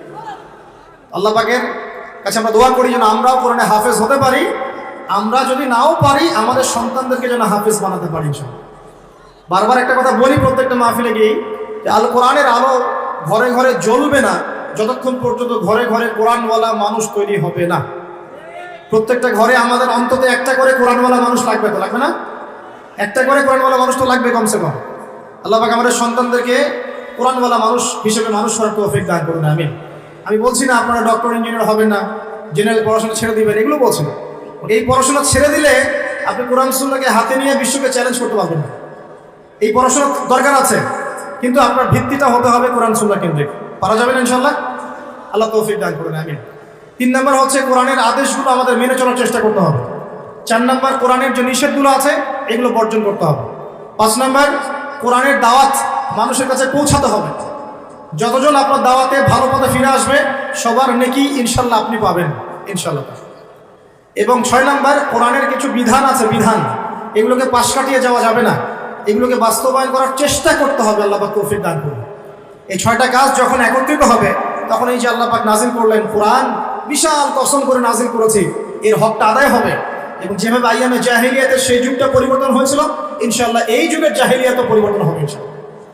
আমি আইয়ামে জাহেলিয়াতের যে পাপগুলোর কথা বলেছিলাম মনে আছে তো? সেগুলো এই যুগে নাই। এই যুগে শিরক নাই, এই যুগে সুদ নাই, মাদকদ্রব্য, নারী জাতির অপমাননা, গোত্রীয় হানাহানি নাই। তার মানে আমরাও তো জাহিলিয়াতে আছি নাকি? নিঃসন্দেহে আমরাও জাহিলিয়াতের মধ্যেই আছি। যদি আমরা কোরআন এবং সুন্নাহ কেন্দ্রিক নবীর মতো করে মেহনত করতে পারি সাল্লাল্লাহু আলাইহি ওয়াসাল্লাম, তাহলে তিনি যেভাবে পরিবর্তন করেছিলেন ইনশাআল্লাহ আমরাও করতে পারবো ইনশাআল্লাহ। আমরা যদি নাও পারি আমাদের পরবর্তী জেনারেশন পারবে ইনশাআল্লাহ, তারা যদি না পারে তারপরের জেনারেশন পারবে ইনশাআল্লাহ। যে পারবে না বা চেষ্টা করবে না আল্লাহ পাক তাদেরকে সরিয়ে দিবেন, আল্লাহ পাক সরিয়ে দিবেন। আল্লাহ পাক বলেছেন ইন তানসুরুল্লাহ ইয়ানসুরকুম, তোমরা যদি আল্লাহর দ্বীনকে সাহায্য করো তবেই আল্লাহ পাক তোমাদেরকে সাহায্য করবেন। ওয়া ইউসাব্বিত আকদামাকুম, তোমাদের পা দৃঢ় রাখবেন। ওয়া ইন তাতাওয়াল্লাউ, আর তোমরা যদি মুখ ফিরিয়ে নাও ইস্তাবদিল কওমান গায়রাকুম, আল্লাহ পাক তোমাদেরকে সরিয়ে দিয়ে নতুন কওমকে নিয়ে আসবে। সুম্মা লা ইয়াকুনু আমসালাকুম, তারা তোমাদের মতো অপদার্থ হবে। এটা আল্লাহ পাকের সুন্নাত। পৃথিবীর প্রত্যেক মুসলমান যদি তার উপর দায়িত্ব ছেড়ে দেয় আল্লাহ পাক অমুসলিমদেরকে হেদায়েত দিয়ে ইসলামে নিয়ে আসবেন ইনশাআল্লাহ। আল্লাহ পাকের কোনো পরোয়া নাই। আমি আপনি দাওয়াতি কাজ না করলে, ইসলাম চর্চা না করলে, প্রচার প্রসার না করলে ইসলাম ভেঙে পড়বে না, থেমে যাবে না, বরং আমরাই ইতিহাস থেকে হারিয়ে যাব। ইতিহাস থেকে আমরাই হারিয়ে যাব। যারাই আল্লাহ রাব্বুল আলামিনের বিধান এবং ওহীর সাথে কুসম্পর্ক রাখবে, বিরোধিতা করবে এবং এটাকে ডমিনেট করার চেষ্টা করবে, আল্লাহ পাক তাদেরকে ইতিহাস থেকেই মুছে ফেলবে। এটা সুন্নত। নমরুদকে এখন কেউ মনে করে না, করে? ফিরআউনকে কেউ মনে করে এখন? আজ যদি সামুদ জাতির কোনো অস্তিত্ব আছে? কওমে নূহের কোনো অস্তিত্ব আছে? শুআইব আলাইহিস সালামের কওম কি বেঁচে আছে? তারপরে ঈসা আলাইহিস সালামকে যারা ওই যে ক্রুশে লটকাতে চেয়েছিল ওরা কি কেউ টিকে আছে? মুসা আলাইহিস সালামের সাথে যারা বিরোধিতা করেছিল ঠিক আছে কেউ? কেউ নাই। এমনকি নবী সাল্লাল্লাহু আলাইহি ওয়াসাল্লামের সাথে যারা গাদ্দারি করেছিল, বিরোধিতা করেছিল, আবু জাহেল, আবু লাহাব, উতবা, শাইবা, কেউ কি বেঁচে আছে? এর ইতিহাস থেকে মুছে গেছে। এটা আল্লাহ পাকের সুন্নাত। কিন্তু প্রত্যেক যুগে যুগের হকপন্থী মানুষরা কিন্তু টিকে আছে, তাদের কাজ টিকে আছে, ওদের আদর্শ টিকে আছে। এটা আল্লাহ পাকের সুন্নাত। আল্লাহ পাক আমাদেরকে বোঝার তৌফিক দান করুন। এবার আল্লাহ পাক সূরার মধ্যে এই মেসেজটা দেওয়ার পরে আপনাকে আমি সামনে নিয়ে যাচ্ছি। আল্লাহ পাক কোরআন নাজিল করছেন, কোরআনের হকগুলো ব্যাখ্যা করে দেওয়ার পর আল্লাহ পাক বলছেন এবার তোমরা প্রথম যে বিষয়ে সতর্ক থাকবে, সর্বপ্রথম তোমরা যে বিষয়ে সতর্ক থাকবে সেটা হচ্ছে ইযা ওয়াকাআতিল ওয়াকিয়া। ওয়াকিয়া মানে এখানে কি? কিয়ামত। ওয়াকিয়া মানে কি? একটা আন্তর্জাতিক চক্রান্ত চলতেছে মানুষকে কিয়ামতের আলোচনা থেকে বিরত রাখার জন্য। কারণ কিয়ামতের আগে আগে বিশ্বে ইসলাম ছাড়া কিচ্ছু থাকবে না। পৃথিবীতে এখন যে ফিতনাগুলো দেখছেন এগুলো হয়তো আরো বাড়বে।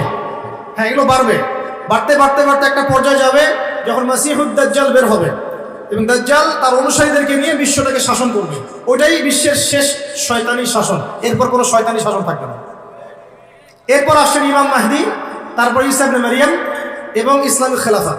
তাদের 40 বছরের রাজত্ব শেষ না হওয়া পর্যন্ত কিয়ামত হবে না ইনশাআল্লাহ। আল্লাহ পাক সবচেয়ে বেশি গুরুত্ব দিচ্ছেন, শুরুই করছেন সূরাতে ইযা ওয়াকাআতিল ওয়াকিয়া। স্মরণ করো কিয়ামতের কথা, যখন কিয়ামত হবে। তাহলে এই আলোচনার প্রয়োজন আছে না? কেন প্রয়োজন? বিকজ সচেতনতা, যে সিচুয়েশন সম্পর্কে সচেতন থাকলে আপনি সমস্যাগুলো সলভ করার একটা পথ বের করতে পারবেন। এই তো, নাকি কিয়ামত হবে জন্য আমরা সবাই হাত গুড়ে বসে থাকবো? এটা কি আলোচনার উদ্দেশ্য? পাশে আগুন লেগেছে, আগুনটা আস্তে আস্তে এদিকে আসছে। এখন যদি আমি মনে করি আচ্ছা আগুন আসবে, যখন আসুক এদিকে তাকায় থাকি আমি, যখন আসবে তখন দেখা যাবে, এই ব্যক্তি কি বোকা না সফল? আর যদি আপনি সচেতন হন, আপনি দেখছেন আগুন আসছে, সতর্ক আছেন, আপনি তো বাঁচার কোনো পথ বের করবেন, চেষ্টা করবেন, পানি ঢালবেন, না রাস্তা বের করবেন, কিছু তো একটা করবেন। এখন ফিতনা ফাসাদময় পৃথিবীর যদি ফিতনাগুলো রিড করতে না পারি, আগামী দিনগুলো কেমন হতে পারে একটা এস্টিমেট করতে না পারি, তাহলে আমি আসন্ন বিপদ মোকাবেলা করবো কিভাবে? কিছু মানুষ চাচ্ছে না যে সমাজের বুকে এই ফিতানগুলো নিয়ে কথা হোক, আখিরুজ্জামান এবং কিয়ামতগুলো নিয়ে কথা হোক এবং এর সলিউশনগুলো নিয়ে আলোচনা হোক। এটা একটা আন্তর্জাতিক চক্রান্ত চলছে। আল্লাহ পাক আমাদেরকে বোঝার তৌফিক দান করুন। এবং সেই চক্রান্তের অংশীদার যারা আছে, ভিতরের গাদ্দার, দাড়ি টুপি বলাই, তারা চাচ্ছে না যে আলোচনাগুলো সমাজে প্রচার হোক। খুব খেয়াল রাখবেন, নিজেদের বাইরের শত্রুকে চেনা খুব সহজ, ইন্টারনাল এনিমিদেরকে চেনা এত সহজ নয়। আর মনে রাখবেন, বাইরের শত্রু আপনার এত বেশি ক্ষতি করবে না, ভিতরের শত্রুদের কারণে আপনাকে মার খেতে হবে, জুলুমের শিকারও হবেন আপনি এবং অপবাদও শুনবেন আপনি। এটা অপবাদ, এটা তো অবাক হচ্ছি না আমি এই কারণে, বিকজ শেষ জামানায় সত্য হবে মিথ্যা, মিথ্যা হবে সত্য। সত্যবাদীকে মানুষ মিথ্যাবাদী বলবে, আর ফাসেক মিথ্যাবাদী মিথ্যুক ভণ্ডকে মানুষ সত্যবাদী মনে করা শুরু করবে। মানুষ দিনকে রাত করবে, রাতকে দিন করবে, ন্যায়কে অন্যায় করবে, অন্যায়কে ন্যায় করবে। আমানতদার ব্যক্তিকে মানুষ খেয়ানতকারী বলবে, খেয়ানতকার ব্যক্তিকে মানুষ আমানতদার বলা শুরু করবে। সুবহানাল্লাহ, এই চলছে এখন সমাজে। তবে এগুলোতে আমরা অবাক হচ্ছি না, বিকজ আমরা জানি যে সিচুয়েশনটা আখিরুজ্জামানের দিকেই যাচ্ছে। এটা স্বাভাবিক, এটাই হবে, এটাই স্বাভাবিক, এমনই হবে। এর মধ্যেও আমাদেরকে আল্লাহর ভয়ে কলবে জীবিত রাখতে হবে, নবীর সুন্নতে আমল করতে হবে, চেষ্টা করতে হবে এই ফিতনা থেকে বাঁচার পথ পদ্ধতি বের করার। কমপক্ষে আপনি আপনার পরিবারটাকে নিয়ে ভাববেন, অন্যের কথা না হয় বাদই দেন, কিন্তু অ্যাটলিস্ট আপনি আপনার পরিবারটাকে নিয়ে চিন্তা করবেন।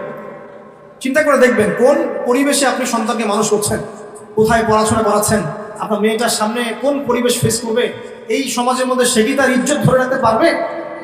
চিন্তা করবেন, ওই মেয়ে কি তার সম্ভ্রমের অধিকার ঠিক মতো রক্ষা করতে পারবে? ও কি জেনায় লিপ্ত হওয়া থেকে বাঁচতে পারবে? ও কি ধর্ষণের শিকার হওয়া থেকে বাঁচতে পারবে? চিন্তা করে দেখেন একটু, কোন সিচুয়েশন আমরা আমাদের প্রজন্মকে রেখে যাচ্ছি। আমার ভাই কি মাদক থেকে দূরে থাকতে পারবে? আমার ভাই কি মাদকাসক্ত পরিবেশ থেকে নিজেকে বাঁচাতে পারবে? শিরকের সয়লাভ চলছে, আমাদের ভাইরা কি তাওহীদ শিখতে পারবে? সিচুয়েশন রিড করেন। আল্লাহ পাক এই সূরার প্রথমেই আপনাকে নক করছেন, ইযা ওয়াকাআতিল ওয়াকিয়া, স্মরণ করো যখন কিয়ামত সংঘটিত হবে। লাইসা লিল ওয়াকাআতিহা কাযিবা, এই কিয়ামতের ব্যাপারটা মিথ্যা নয়, এটাকে কেউ মিথ্যা মনে করতে পারবে না। পারবে? পারবে না। একটা শুধু আশার বাণী শুনিয়ে দেই যে 10টা আলামত না দেখা পর্যন্ত কিয়ামত হবে না। কয়টা আলামত? 10টা। তার মধ্যে প্রথম হচ্ছে মাসিহুদ দাজ্জাল, 2 ইয়াজুজ আর মাজুজ, 3 নবী ঈসা আলাইহিস সালামের আগমন, 4 দাব্বাতুল আরদ, 5 ইয়েমেন থেকে আগুন বের হবে, 6 3টা ভূমিকম্প, পূর্ব দিকে একটা, পশ্চিমে একটা, মাঝখানে একটা, 7 এই যে সরি এটা ছিল 4 5 6 7 8, 8 নম্বর হচ্ছে আপনার পশ্চিম দিক থেকে সূর্য উদয়, একটা হচ্ছে দাব্বাতুল আরদ বলছে।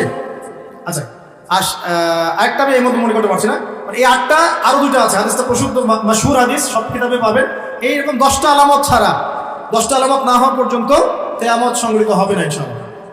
আবার চেষ্টা করে দেখি, 1 নম্বর মাসিহুদ দাজ্জাল, 2 নম্বর হচ্ছে নবী ঈসা আলাইহিস সালামের আগমন, 3 নম্বর হচ্ছে আপনার কি বললাম ইয়াজুজ এবং মাজুজ, 4 নম্বর দাব্বাতুল আরদ, 5 নম্বর ইয়েমেনের আগুন, 6 7 8 হচ্ছে আপনার 3টা ভূমিকম্প, 9 পশ্চিম দিক থেকে সূর্যোদয়। একটা মিস করে ফেলছি, এক্স্যাক্টলি, না না আরেকটা বাতাস না, কে বলতে পারবেন? জি, দুখান, দুখান, রাইট। সুবহানাল্লাহ, কি নাম আপনার? আপনি হাদিয়া নিয়ে যান আমার কাছে। দুখান, দুখান, দুখান মানে হচ্ছে ধোঁয়া, মানে ধোঁয়া দিয়ে পুরো আকাশ ছেয়ে যাবে। তো এই 10টা কি এসেছে? 10টা এসেছে কি? 10টার একটাও কিন্তু আসে না, কিন্তু মাইনরগুলো কিন্তু সব দেখতে পারবেন, পারবেন না? এই উঁচু উঁচু বিল্ডিং এর প্রতিযোগিতা দেখা যায়, সমাজের সবচেয়ে দরিদ্র মানুষ যে উঁচু উঁচু বিল্ডিং নির্মাণ করছে, এটা কি দেখা যাচ্ছে? সর্বস্তরে সুদ দেখা যাচ্ছে, জেনা বাড়ছে না কমছে, মাদকদ্রব্য বাড়ছে না কমছে, অশ্লীলতা বেহায়াপনা বাড়ছে না কমছে, এই যে নগ্ন মুভিজ পর্নোগ্রাফি বাড়ছে না কমছে, মুসলিমদের ফাটল বিভক্তি বাড়ছে না কমছে, সময় সংকীর্ণ হচ্ছে কিনা, আল্লাহর আযাব গজবগুলো আসছে কিনা একটা একটা, মুসলিমরা সারা বিশ্বে মার খাচ্ছে কিনা, কতগুলো নেবেন? নারীরা কি ছেলেদের পোশাক করছে? ছেলেরা কি মেয়েদের পোশাক করছে? বলতে গেলে এটা নিয়ে আলোচনা করতে হবে। পরে নিয়েন, যেগুলো 10টা বাদ দিয়ে যতগুলো দেখা যায়, এগুলোর প্রায় 95% আমরা সমাজে দেখতে পাচ্ছি না? আচ্ছা, আল্লাহ পাক আপনাকে শুরুতেই সতর্ক করছেন যে আপনাকে আগে কিয়ামত সম্পর্কে সতর্ক থাকতে হবে। লাইসা লিওয়াকাতিহা কাযিবা, এটাকে কেউ মিথ্যা প্রতিপন্ন করতে পারবে না। তারপর কি খাফিদাতুর রাফিআ, এটা কিছু মানুষকে উঁচু করবে, কিছু মানুষকে নিচু করবে। মানে যারা দুনিয়াতে আল্লাহ পাকের হুকুম আহকাম মেনে চলবে, এই আমাদের মাঠে মাথা উঁচু করে থাকবে ইনশাআল্লাহ। আর যারা দুনিয়াতে আল্লাহ পাকের বিধিবিধানে পরোয়া করবে না, তার অবনত চিত্তে থাকবে, মাথা নিচু হয়ে যাবে ইনশাআল্লাহ। আজকে দুনিয়ায় মাথা উঁচু করে লাভ নাই। যদি আল্লাহ এবং তার রাসূলের বিরুদ্ধাচরণ করেন, কালকে আমাদের মাথা হেড হয়ে যাবে ইনশাআল্লাহ। আর আজকে ইমানের কারণে যদি আপনার মাথা নিচু হয়ে থাকে, ইনশাআল্লাহ কালকে আমাদের আপনার মাথা উঁচু হবে ইনশাআল্লাহ। ইদা রুজ্জাতিল আরদু রাজ্জান, আল্লাহ পাক বলেন যখন এই পৃথিবীর আরদ, জমিনটা প্রবলভাবে কম্পিত হতে থাকবে। যেমন একটা সূরা আছে না, ইদা জুলজিলাতিল আরদু জিলজালাহা ওয়া আখরাজাতিল আরদু আসফালাহা ওয়া ক্বালা লিল ইনসানু মা লাহা। তো এটা এই সূরার সাথে কানেক্টেড। আমি বললাম যে একটা আয়াত আরেকটা আয়াতের সাথে কানেক্টেড, ঠিক আছে। ওয়া বুসাতিল জিবালু বাসসা, এই যে পাহাড়গুলো দেখছেন, এই হিমালয়, মাউন্ট এভারেস্ট, হাবি-জাবি যত কিছু, সবগুলো ধুলা হয়ে যাবে। কি হয়ে যাবে? চিন্তা করতে পারেন কিয়ামতের প্রকম্পন কত ভয়াবহ হবে। এত বড় বড় পাহাড়গুলো, আর পাহাড় সম্পর্কে যারা একটু পড়াশোনা করেছেন, পাহাড়ের বেশিরভাগ অংশ কিন্তু মাটির নিচে আছে। এটা পেরেকের মতো গেঁথে দেওয়া আছে, উপরে শুধু অল্প একটু অংশ দেখা যায়, নিচেই বেশি অংশ আছে। এই পুরো পাহাড়টা ধুলিকণা হয়ে যাবে, ধুলিকণা। আল কারিয়াতু মাল কারিয়া ওয়া মা আদরাকা মাল কারিয়া ইয়াওমা ইয়াকুনু নাসু কাল ফারাশিল মাবথুস ওয়া তাকুনুল জিবাল কাল ইহনিল মানফুস। এই যে হচ্ছে আপনার পাহাড়ের কথাটা এখানে আসে, পাহাড় একদম ধুলো হয়ে যাবে। আল্লাহ পাক আরো বলছেন ফাকানাত হাবাআন মুমবাসসা ওয়া কুনতুম আজওয়াজান সালাসা। এবারে এই কিয়ামতের মাঠে মানুষ যখন উঠবে, তখন তিনটা দল হয়ে যাবে। কয়টা দল? তিনটা। একটা হচ্ছে আসহাবুল মাইমানাতি মা আসহাবুল মাইমানা, একটা হচ্ছে ডানপন্থী, কতই না সৌভাগ্যবান সেই ডানপন্থীরা। ওয়া আসহাবুল মাশআমাতি মা আসহাবুল মাশআমা, একটা বামপন্থী, কতই না হতভাগা সেই বামপন্থী। ওয়া সাবিকুন আস-সাবিকুন, আরেকটা হচ্ছে অগ্রগামী দল, যারা পৃথিবীতে ইমানের এবং আমলের সব কাজে অগ্রগামী ছিল। তো কিয়ামতের মাঠে তিন দল হবে। উলাইকাল মুকাররাবুন, এরা হবে আল্লাহ পাকের নৈকট্যশীল বান্দা। ফি জান্নাতিন নাঈম, এরা জান্নাতুন নাঈমে থাকবে, মানে যেটাতে স্বাচ্ছন্দ্যময় একটা জান্নাতে তারা বসবাস করবে ইনশাআল্লাহ তাআলা। সুল্লাতুম মিনাল আউয়ালিন, পূর্ববর্তীদের মধ্য থেকে বেশি হবে। ওয়া কালিলুম মিনাল আখিরিন, এবং শেষ জামানার লোকদের মধ্যে কম হবে। তাই না? যত দিন যাচ্ছে তত মানুষ খারাপ হচ্ছে না? তো এই জন্য আগেকার মানুষদের মধ্যে থেকে বেশি জান্নাতে যাবে। তবে একটা সুসংবাদও আছে, একটু পরে আল্লাহ পাক আবার এটাও বলেছেন যে সুল্লাতুম মিনাল আউয়ালিন ওয়া সুল্লাতুম মিনাল আখিরিন, এটাও বলেছেন যে প্রথম দিকের মানুষ থেকেও বেশি, শেষ থেকেও বেশি। এখন যারা আমরা শেষের দিকে আছি, যারা ফিতনা ফাসাদময় পরিবেশে আছে, তাদের জন্য নবী সাল্লাল্লাহু আলাইহি ওয়াসাল্লাম বলেছেন যে তোমরা যদি এরকম ফিতনা ফাসাদময় পরিবেশেও ঈমান ধরে রাখতে পারো, তাহলে 50 জন সাহাবীর সমান নেকি পাবে। এমনকি এমন হাদিস আছে, কেউ যদি আল্লাহর নবীর কোনো মৃত সুন্নতকে জীবিত করতে পারে, সে 50 জন সাহাবীর নেকি পাবে। অন্য একটা হাদিসে আসছে 50 জন শহীদ সাহাবীর সমান নেকি হবে। সাহাবী বলছিলেন মিনহুম আও মিন্না ইয়া রাসূলুল্লাহ, হে আল্লাহর রাসূল, এই 50 জন কি আমাদের মধ্যে না ওদের মধ্যে? নবী সাল্লাল্লাহু আলাইহি ওয়াসাল্লাম বলেন বাল মিনকুম, তোমাদের মধ্য থেকে। সুবহানাল্লাহ। এখানে আপনি বুঝতে পারছেন কিয়ামতের সতর্কতা। আলামতগুলো রিড করবেন, সতর্ক থাকবেন। এবং কিয়ামতের মাঠে মানুষ তিনটা দলে ভাগ হয়ে যাবে। বামপন্থীরা জাহান্নামী, ডানপন্থীরা জান্নাতি, এটা সাধারণ জান্নাতীরা, এবং সামনে যারা, এরা হচ্ছে সাবিকুনাল আউয়ালিন, মানে প্রত্যেকটা কাজেই অগ্রগামী ইনশাআল্লাহ। এরা জান্নাতুন নাঈমের মতো থাকবে। এখানে নবীগণ, শহীদগণ, সিদ্দিকগণ থাকবেন ইনশাআল্লাহ তাআলা। আমরা দোয়া করি আল্লাহ পাক আমাদের সবাইকে সেখানে থাকার তৌফিক দান করুন। যদি সেখানে থাকতে নাও পারি, আল্লাহ পাক অ্যাটলিস্ট ডানপন্থীওয়ালা বানিয়ে দিন, আমিন। আল্লাহ পাক যেন বামপন্থীদের অন্তর্ভুক্ত না করে, আমিন ইয়া রাব্বাল আলামিন। আল্লাহ পাক তার নবীর মাধ্যমে একটা হাদিস জানিয়েছেন, এটা বলে আমি সামনে যাই। নবীজি বলেছেন যে জান্নাতীদের মোট 120টা কাতার হবে। কয়টা? জান্নাতীদের মধ্যে মোট 120টা কাতার মানুষ হবে, যার মধ্যে 80টা কাতার হবে এই উম্মতে মুহাম্মাদির মধ্যে। এবার খুশি? আলহামদুলিল্লাহ। তাহলে 80টা কাতার ইনশাআল্লাহ আমাদের হবে। এবার একটা কষ্টের হাদিস শুনেন। নবীজি বলছেন যে ইন্না বানি ইসরাঈল তাফাররাকাত আলা 72 মিল্লাহ ওয়া তাফতারিকু উম্মতি আলা 73 মিল্লাহ। নিশ্চয়ই বনু ইসরাঈলরা 72 দলে ভাগ হয়ে গিয়েছিল, আর আমার এই উম্মাহ ভাগ হয়ে যাবে 73 দলে। কয় দলে? কুল্লুহুম ফিন্নার, প্রত্যেকটা দল জাহান্নাম, ইল্লা মিল্লাতান ওয়াহিদাতান, শুধু একটা মাত্র দল জান্নাতে। কিলা, বলা হলো মান হিয়া ইয়া রাসূলুল্লাহ, ইয়া রাসূল, তারা কারা? নবীজি বলেন মা আনা আলাইহি ওয়া আসহাবি আল ইয়াউমা, আজকের দিন আমি আর আমার সাহাবীরা যার উপর আছে। 1400 বছর আগের কথা। ওই সময় আল্লাহর রাসূল এবং তার সাহাবীরা যে আকীদা, আদর্শ, মানহাজ তার উপরে ছিলেন, এর উপর যারা থাকবে ইনশাআল্লাহ তারা জান্নাত। তো আমরা চেষ্টা করবো আমাদের প্রতিটা কাজ, আমল, আকীদা, মানহাজ যেন তাদের মতো হয়। আল্লাহ পাক তৌফিক দান করুন। এখানে একটা ভয়ের ব্যাপার আছে। আবার আরেকটা সুসংবাদ শোনা। নবীজি একদিন বসে সাহাবীদেরকে বলছেন, শোনো, এই উম্মতের মধ্যে 70,000 মানুষ আছে যারা বিনা হিসেবে জান্নাতে যাবে। বিনা হিসাবে, বিনা আযাবেও, মানে কোনো আযাবও নাই, কোনো হিসাবও নাই। সাহাবীরা এবার কথোপকথন করতে লাগলেন। নবীজি চলে গেছেন, এটা বলে চলে গেছেন। সাহাবীরা বলছেন যে তারা কারা হতে পারে, পরামর্শ করছেন। হয়তোবা তারা মুজাহিদরা, হয়তোবা শহীদরা, হয়তোবা অমুক, হয়তোবা তমুক। নবীজি আসলেন, এসে বললেন, তোমরা কি নিয়ে কথা বলছো? সাহাবীরা বলছেন, আমরা ডিসকাস করছিলাম যে ওই 70,000 কারা হতে পারে। নবীজি বলছেন সাল্লাল্লাহু আলাইহি ওয়াসাল্লাম, শুনে রাখো, ওই 70,000 মানুষের বৈশিষ্ট্য মূলত 4টা। কয়টা?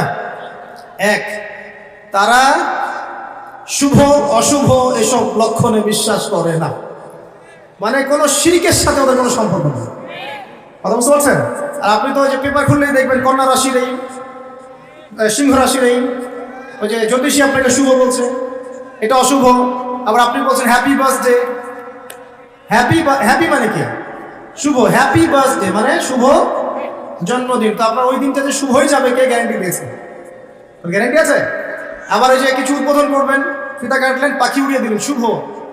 বাসা থেকে বের হচ্ছেন, বিড়াল সামনে দিয়ে চলে গেল, একটু বসে যাই, যে অশুভ। আপনি অশুভে বিশ্বাস করছেন। ওই 70,000-এর প্রথম বৈশিষ্ট্য হচ্ছে তারা কোনো শুভ অশুভ বিশ্বাস করে না। মনের মধ্যে এমন যদি ধারণা আসে, একটা দোয়া করে নেবেন। বলে দেবো দোয়াটা, আল্লাহুম্মা লা তায়রা ইল্লা তায়রুক ওয়া লা খায়রা ইল্লা খায়রুক ওয়া লা ইলাহা গায়রুক। হে আল্লাহ, তোমার দেয়া মন্দ ছাড়া কোনো মন্দ নাই, তোমার দেয়া কল্যাণ ছাড়া কোনো কল্যাণ নাই, ওয়া লা ইলাহা গায়রুক, আপনি ছাড়া কোনো ইলাই নাই। ব্যাস, তাওহীদে থাকবেন। 1 নাম্বার। 2, তারা আগুন দিয়ে, শেক দিয়ে দিয়ে গায়ে চিকিৎসা করে না। একটা শ্রেণী ছিল ওই সময় মাজুস, যারা অগ্নি পূজারী ছিল, আগুনের মধ্য দিয়ে তারা চিকিৎসা গ্রহণ করতো এবং তারা আগুন উপাসনা করতো। এখান থেকে নিষেধ করা হচ্ছে। 3 নাম্বার, তারা শরীরে কোনো উল্কি অঙ্কন করে না। উল্কি মানে কি? যে ট্যাটুস যেগুলো আপনারা অঙ্কন করছেন। অনেক ভাই জিম করে ট্যাটু বানায় আর কি। তো একটু আগে ভাইয়ের জিম থেকে ঘুরে আসছি, আলহামদুলিল্লাহ। অনেকদিন আগের স্মৃতি মনে পড়ে গেল আর কি। আল্লাহ পাক দোয়া করি, আল্লাহ পাক আমাদের ভাইদেরকে শরীর, আত্মা, মন সবকিছু সুস্থ রাখুক, আমিন। আর একটা পরামর্শ দিব যে আপনারা কায়িক পরিশ্রম করবেন, এবং এগুলো আমাদের উচিত। ফিজিক্যাল এক্সারসাইজ করা উচিত। একটু ফিজিক্যাল গেমস খেলে কোনো সমস্যা নেই, কিন্তু হয়তো সময় নষ্ট করে খেলা দেখলে সমস্যা। যে খেলা আপনার ফিজিক্যাল উপকারিতা আছে, আপনি খেলতে পারেন। কাদের কথা বলছেন? ডানপন্থী এবং অগ্রগামী।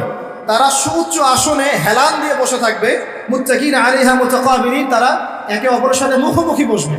পরিবেশটা চিন্তা করেন, হেলান দিয়ে আয়েশ করে মুখোমুখি বসে থাকবে ইনশাআল্লাহ তাআলা জান্নাতীরা। আল্লাহ পাক আরো বলেন, ইয়াতুফু আলাইহিম ওয়ালদানুন মুখাল্লাদুন, তাদের চারপাশে ছোট ছোট গিলমান যারা থাকবে, তারা ঘোরাফেরা করবে। জান্নাতে এমন গিলমান থাকবে, গিলমান খাদেম, ছোট ছোট বাচ্চা, যাদের চেহারা হবে মণিমুক্তার মতো। এরা চারপাশে ঘুরতে থাকবে। কি নিয়ে ঘুরবে? বিআকওয়াবি ওয়া বারিক, এই যে কাপ, গ্লাস, জগ, ওয়া কাসিম মিন মাইন, এবং পান পাত্র, সুরা। যেই মাদক আল্লাহ পাক আপনার জন্য হারাম করেছেন দুনিয়ায়, জান্নাতে ইনশাআল্লাহ স্পেশাল আপনি ড্রিঙ্কস পান করতে পারবেন। এবং সেটা খেলে কোনো মাদকতাও আসবে না ইনশাআল্লাহ তাআলা। কোনো শরীরে কোনো ক্ষতিও হবে না, বরং উপকার হবে ইনশাআল্লাহ। লা ইউসাদ্দাউনা আনহা ওয়া লা ইউনজাফুন, এটা আপনার মস্তিষ্ক বিকৃতিও করবে না ইনশাআল্লাহ, এবং ইনশাআল্লাহ আপনার শারীরিক কোনো ক্ষতিও করবে না। আরও থাকবে ফিহা ফাকিহাতুন ওয়া ফাকিহাতুন মিম্মা ইয়াতাখায়্যারুন, আপনি যে ফল চান, যেটা আপনার ইখতিয়ার, যে ফল আপনি পছন্দ করেন, সেই ফল আল্লাহ রাব্বুল আলামিন আপনাকে দিবেন। ওয়া লাহমি তায়রিন মিম্মা ইয়াশতাহুন, এবং পাখির গোশত আল্লাহ পাক আপনাকে খাওয়াবেন ইনশাআল্লাহ। এই পাখি সম্পর্কে এই তাফসীরের মধ্যে আসছে, আমি সব তাফসীর বলার সময় পাচ্ছি না। এই পাখিগুলোর কাঁধ হবে উটের কাঁধের মতো উঁচু, এবং এরা ডানা মেলে উড়ে বেড়াবে। যদি আপনি চান, আপনি সেটা খেতে পারবেন ইনশাআল্লাহ। আর যে ফলের কথা আসছে, যে কোনো ফল তো থাকবেই, স্পেশালি আপনাকে খাওয়ানো হবে আনার, কুল অর্থাৎ বড়ই, কলার কথা আসছে না, ঠিক আছে, আঙ্গুর, এগুলো থাকবে। এখানে বড়ইয়ের কথা আসছে একটা হাদিসে, যে একটা বড়ইয়ের স্বাদ হবে 72 রকম। একটা বড়ইয়ের কালার, রং হবে 72টা রঙের, যে রঙগুলো একটা থেকে আরেকটা ডিফারেন্ট, সেপারেট করা যাবে। সুবহানাল্লাহ, চিন্তা করেন। একটা হাদিসে আসছে, জান্নাতের এই যে মাটিটা উর্বর, স্বর্ণের উর্বর, গাছ যেটা, সেটার কাণ্ডগুলো স্বর্ণের, গাছের ছায়াটা এত লম্বা, 100 বছর যদি কেউ দৌড়ায় ছায়া শেষ করতে পারবে না।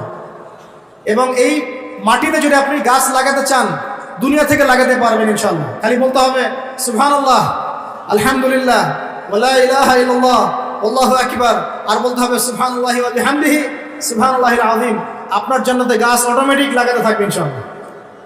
আমরা কি ওইখানে মালিক হতে চাই? আল্লাহ পাক আমাদেরকে জান্নাতের মালিক হওয়ার তৌফিক দান করুন।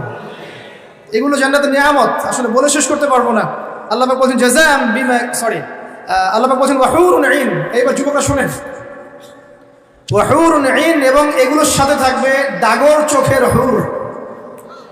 ডাগর চোখ মানে চোখগুলো হবে অত্যন্ত সাদা এবং বড় বড়, মনিগুলো হচ্ছে কালো কুচকুচা। আল্লাহ পাক তাদেরকে স্পেশালি সৃষ্টি করেছেন হুরুন ঈন, যাদের কারো যদি পরনের আঁচলটার কোনা পৃথিবীতে নামিয়ে দেওয়া হতো, সারা পৃথিবী আলো আর সুগন্ধি দিয়ে ভরে যেত। আপনার স্ত্রী হবেন তারা ইনশাআল্লাহ। এবং আপনার স্ত্রীরাও যদি ভালো কাজ করেন, সৎ কাজ করেন, তাহলে স্বামী স্ত্রী দুজনেই জান্নাতে থাকতে পারবেন ইনশাআল্লাহ। দুই ধরনের নারী জান্নাতে দেওয়া হবে মুমিন পুরুষদের জন্য। আপনার স্ত্রী এবং তার সৌন্দর্য অন্য হুরদের চেয়ে বেশি হবে অবশ্যই, এবং সবার বয়স হবে সেম এজে, 33 বছর, 30 থেকে 33। এখন যদি স্ত্রী একটু কালো হয়, দেখতে একটু অসুন্দর হয়, কষ্ট নিয়েন না, জান্নাতে ঢোকানোর সাথে সাথেই সুন্দর হয়ে যাবে, ঠিক আছে? এবং এত সুন্দরই হবে যে আপনি অন্যদিকে তাকানোর কোনো ফুরসতই পাবেন না। এবং এছাড়াও এক্সট্রা হুর আল্লাহ পাক আপনাকে দিবেন। এমনি সাধারণ জান্নাতির জন্যও 2টা করে স্ত্রী থাকবে ইনশাআল্লাহ। আর আল্লাহর পথে শহীদ যারা হবে, কয়টা স্ত্রী বলতে পারবেন? 72টা। কয়টা? আমি বলবো এতগুলো দিয়ে কি করবেন? আরে ভাই, জীবনটা তো অনন্তকালে, 30 বছর 60 বছরের জীবনেই তো আমাদের লাগতেছে 4 জন, নাকি? আর এত অনন্তকালের জীবন, কোটি কোটি বছর, কোনো মৃত্যু নাই, এতদিন কি করবো? এই জন্য বেশি বেশি। এখানে মেয়েদের একটা প্রশ্ন থাকে, তাহলে আমাদের জন্য কি? অবশ্যই আপনাদের জন্য স্বামীদের সৌন্দর্য এত বেশি হবে যে আপনি সেই স্বামী ছাড়া অন্যদিকে যেতেও চাবেন। আরো প্রশ্ন আছে, যদি একজন স্ত্রীর একাধিক স্বামী থাকে তাহলে কি হবে? সর্বশেষ যে স্বামীর সাথে সে সংসার করেছে, সেই স্বামী যদি সৎ হয় এবং এই স্ত্রী যদি সৎ হয়, এই স্বামীর সাথে সে থাকবে জান্নাতে। একজন সাহাবী হুযায়ফা রাদিয়াল্লাহু আনহু ইন্তেকালের সময় তার স্ত্রীকে বলছেন, আমার পরে আর বিয়ে করবো না, যদি আমার সাথে জান্নাতে থাকতে চাও তাহলে আমার পরে আর বিয়ে করো না। একজন সাহাবী মুআবিয়া রাদিয়াল্লাহু আনহু, তিনি আবু দারদা রাদিয়াল্লাহু আনহু স্ত্রীকে প্রস্তাব দিয়েছিলেন তার ইন্তেকালের পর। তো আবু দারদা রাদিয়াল্লাহু আনহু স্ত্রী অস্বীকার করছেন, রিফিউজ করলেন, না আমি বিয়ের প্রস্তাবে রাজি নই, না আমি আবু দারদার সাথে জান্নাতে থাকতে চাই। প্রিয় ভাইরা, পরিবারগুলোকে জান্নাতি বানাতে হবে না? অতএব স্ত্রী, সন্তান, আহাল, পরিবার, আত্মীয় স্বজন সবাইকে নিয়ে দিনটা চর্চা করবো ইনশাআল্লাহ। আমরা যেন সবাই জান্নাতে থাকতে পারি, আল্লাহ পাক সেই তৌফিক আমাদের সবাইকে দান করুন, আমিন। আল্লাহ পাক আরো বলছেন জাযাআম বিমা কানু ইয়ামালুন। এই জাযা কেন? দুনিয়াতে তারা যে আমল করেছিল, এই আমলের কারণে তাদেরকে জাযা দেওয়া হচ্ছে। লা ইয়াসমাউনা ফিহা লাগওয়ান ওয়ালা তা'সীম। জান্নাতে তারা কোনো রকম অসার আজে বাজে কথাও শুনবে না, কোনো গালিগালাজ কিচ্ছু শুনবে না। এই দুনিয়ায় আপনি আজে বাজে কথা, গীবত, তহমত, অপবাদ, সমালোচনা শুনছেন না? জান্নাতে এরকম কোনো কথাবার্তাও কেউ বলবেন ইনশাআল্লাহ। ইল্লা কিলান সালামান সালামান, শুধু সবাই একটাই কথা বলবে, সালাম সালাম, শান্তি এবং শান্তি, যেখানে আল্লাহ পাক স্বয়ং আমাদেরকে সালাম দিবে ইনশাআল্লাহ। ওখানে একটা কথা বলতে ভুলে গেছে, হুরুন ঈনরা কিন্তু গানও শোনাবে, এবং তারা এমন গান শোনাবে যে গান পৃথিবীর কোনো মানুষ কখনো শোনাবে, ঠিক আছে? তাদের একটা বর্ণনা আসছে, তাদের সৃষ্টিটা আল্লাহ পাক এত উন্নত করেছেন যে বাহির থেকে তাদের যে আপনি মানে বডি, তার যে কালার, চামড়া থেকে শুরু করে মজ্জি, হাড্ডি, বাইরে থেকে সব দেখা যাবে, এত উঁচু স্তরের সৃষ্টি। প্রিয় ভাইরা, এখন যদি দুনিয়াতে জেনা থেকে বাঁচতে পারেন, ইনশাআল্লাহ হুর অপেক্ষা করছে। আর দুনিয়াতে যে ফ্রি মিক্সিং এ যাবেন আর দুনিয়ার এই নগ্ন হুর পরের পিছনে দৌড়ালে আর ওই হুর পাওয়া হবে না। কথা কি বুঝতে পারছেন? দুনিয়াতে ফ্রি মিক্সিং এ যায় না, জেনায় যায় না, হারাম রিলেশনশিপে যায় না, ব্যভিচার করেন না, পরকীয়া করেন না, ইনশাআল্লাহ আপনার জন্য আল্লাহ পাক স্পেশাল সৃষ্টি রেখে দিয়েছেন ইনশাআল্লাহ। আল্লাহ রাব্বুল আলামিন তো আমাদেরকে ক্ষমা করার জন্য এতটাই ব্যাকুল যে সামান্য একটা ইস্যুতে আল্লাহ পাক ক্ষমা করে দিতে পারে। আপনারা কিফিরের ঘটনা জানেন? সুবহানাল্লাহ, একজন ব্যক্তি ছিলেন বনু ইসরাঈলের, ইয়াং যুবক আমাদের মতো। সে প্রত্যেক রাতে একজন করে সুন্দরী নারী নিয়ে থাকতো, প্রত্যেক রাতে একজন। টাকা পয়সা ছিল প্রচুর, প্রতি রাতে একটা করে মেয়ে লাগে, কিফল। এখন একদিন এরকম চলতে চলতে চলতে মেয়ে নিয়ে রাত কাটায় এবং মদ খায়, রাত কাটায় মদ খায়, করতে করতে এক রাতে এক মেয়েকে নিয়ে আসছে 60 দিনার দিয়ে। কত দিনার? 60 দিনার। 60 দিনার দিয়ে কিন্তু প্রায় আমার মনে হয় এটা 30 লাখ টাকার মতো হতে পারে, আমার ধারণা আর কি, আরো বেশি হতে পারে। একটা মেয়ে নিয়ে আসছে, সেই মেয়ের সাথে যখন সে সেক্সুয়াল সম্পর্ক করতে যাবে, সেই মেয়ে কান্নাকাটি করছে। সে মেয়ে বলছে, আমি আসলে সতী সাথী নারী, আমি খারাপ মেয়ে না, আজকে অভাবের তাড়নায় বাধ্য হয়ে আমাকে যে আসতে হয়েছে, এই জন্য আমি কান্নাকাটি করছি। কিফিলের মনের মধ্যে দয়া হলো, সে মেয়েটাকে ছেড়ে দিল, বললো যাও তুমি চলে যাও, এবং তার যে 60টা দিনার সেটাও ফেরত না নিয়ে সেই মেয়েকে দিয়ে বললো, এই টাকা দিয়ে কিছু করে সংসার চালাও। ওই রাতে কিফিল মারা যায়। এই ব্যক্তির জানাজা কে পড়াবে, কে লাশ কবরে দিবে, কেউ আগ্রহী না। খারাপ মানুষের কাছে কেউ যেতে চায়? তো জানে আল্লাহ রাব্বুল আলামিন এটা জানেন যে মানুষ তাকে খারাপ বলবে। সকালবেলা যখন তার ঘরের সামনে যাওয়া হলো, দেখা গেল কি জানেন, তার দরজার মধ্যে আল্লাহ রাব্বুল আলামিন তার কুদরত দিয়ে লিখিয়ে দিয়েছেন, ইন্নাল্লাহা ক্বাদ গাফারা লিল কিফলি, আল্লাহ রাব্বুল আলামিন কিফলকে মাফ করে দিয়েছেন। আল্লাহ পাক ক্ষমা করতে সামান্য একটা ইস্যু যথেষ্ট। আল্লাহ পাকে ক্ষমা পাওয়ার জন্য একটা সামান্য ইস্যু যথেষ্ট। একজন মহিলা একটা বিড়ালকে একজন মহিলা একটা কুকুরকে পানি পান করিয়েছিল। এই ব্যভিচারী নারী একটা কুকুরকে পানি পান করানোর বদৌলতে জান্নাতে চলে গেছে। এক ব্যক্তি 99টা খুন করেছে, পরে যে যাকে জিজ্ঞাসা করেছে তওবা হবে কিনা, সে বলেছে তওবা হবে না। ওকে খুন করে 100 পূর্ণ করেছে, তারপর তওবা করেছে, করতে গিয়ে মারা গিয়েছে। আল্লাহ পাক ফেরেশতা থেকে বলেছেন, রাস্তা মেপে দেখো, তওবার রাস্তাটা বেশি লম্বা না তার পিছনের রাস্তা বেশি লম্বা। আল্লাহ পাক জমিনকে আদেশ করেছেন, তুমি লম্বা হয়ে যাও। জমিন লম্বা হয়ে গেছে, ফেরেশতারা মেপে দেখেছেন তওবার রাস্তা বেশি লম্বা। আল্লাহ পাক তাকে মাফ করে দিয়েছে। এক ব্যক্তির সন্তানকে বলেছিলেন না যে আমি মরে গেলে আমার লাশটাকে পুড়িয়ে দিবা, অর্ধেক ছাই বাতাসে, অর্ধেক ছাই কোথায়? সমুদ্রে। আল্লাহ পাক জমা করেছেন, জমা করে বলেছেন, কেন করেছিল এটা? সে ব্যক্তি বলেছে, মিন খাশিয়াতিকা ইয়া রাব্বি ওয়া আনতা তা'লাম মা ফি নাফসি। হ্যাঁ আল্লাহ, এটা আমি আপনার ভয়ে করেছি, আর আপনি খুব ভালো করে জানেন যে আমার নফসে, আমার মনের মধ্যে কি আছে। আল্লাহ পাক বলছেন, যাও তোমাকে মাফ করবেন। তো প্রিয় ভাইরা, একটু যদি দুনিয়ার এই জীবনটা কষ্ট করা যায়, ঈমান আমলের উপর টিকে থাকা যায়, এবং টিকে থাকতে গেলে আপনি বাধা পাবেন, পরিবার থেকে বাধা পাবেন, বন্ধু মহল থেকে বাধা পাবেন, সমাজ থেকে বাধা আসবে, বড় লেভেল থেকে আসতে পারে, আপনজনরা ছেড়ে যাবে, আপনি সবার কাছে খারাপও হয়ে যেতে পারেন ঈমান আমলের উপর টিকে থাকার কারণে। যদি একটু কষ্ট করে সবর করতে পারেন, ইনশাআল্লাহ তাআলা আমাদের জন্য অপেক্ষা করতে জান্নাত। আর এই দুনিয়ার জীবনটাকে যদি মুখ্য মনে করেন, আল্লাহ পাকের হুকুম আহকাম সব ছেড়ে দেন, জাহান্নাম ছাড়া আমাদের কোনো গত্যান্তর থাকবে না। আল্লাহ পাক আমাদের সবাইকে এই বিষয়গুলো বোঝার তৌফিক দান করুন। সামনে যাই, সূরা অনেক বড়, আমি শর্ট করে শেষ করছি। আল্লাহ পাক এরপর বলছেন যে ওয়াসহাবুল ইয়ামিন মা আসহাবুল ইয়ামিন, আর ডানপন্থীওয়ালারা কতই না সৌভাগ্যবান সেই ডানপন্থীওয়ালারা। ফি সিদরিন মাখদুদ, তারা থাকবে এই যে কুল গাছ, একটু আগে বললাম বড়ই গাছ, কাঁটাহীন বড়ই গাছ তাদের জন্য দেওয়া হবে। ওয়াতালহিন মামদুদ, এবং কাঁধি কাঁধি কলা সাজিয়ে দেওয়া হবে। কলার কথা বললাম না, কলা খেতে দেওয়া হবে, কলা খায়েন বেশি করে। ওয়াজুল্লিন মামদুদ, জিল মানে ছায়া, মামদুদ লম্বা, মানে এত লম্বা ছায়া হবে যেই ছায়া 100 বছর অতিক্রম করে পার করতে পারবে না। ওমাইন মাসকুব, এবং এখানে পানি থাকবে, বিশুদ্ধ পানি, শুভ্র সাদা। এখানে একজন কেউ বলেছে এটা দ্বারা হাউজে কাউসার উদ্দেশ্য হতে পারে, যে হাউজে কাউসারের পানি খেলে আপনি কোনোদিনও পিপাসার্ত হবেন না ইনশাআল্লাহ। মধুর চেয়ে বেশি মিষ্টি এবং দুধের চেয়ে বেশি সাদা। ও ফাকিহাতিন কাসীরা, এবং অনেক অনেক রকম ফাকিহা বা ফল ফলাদি থাকবে।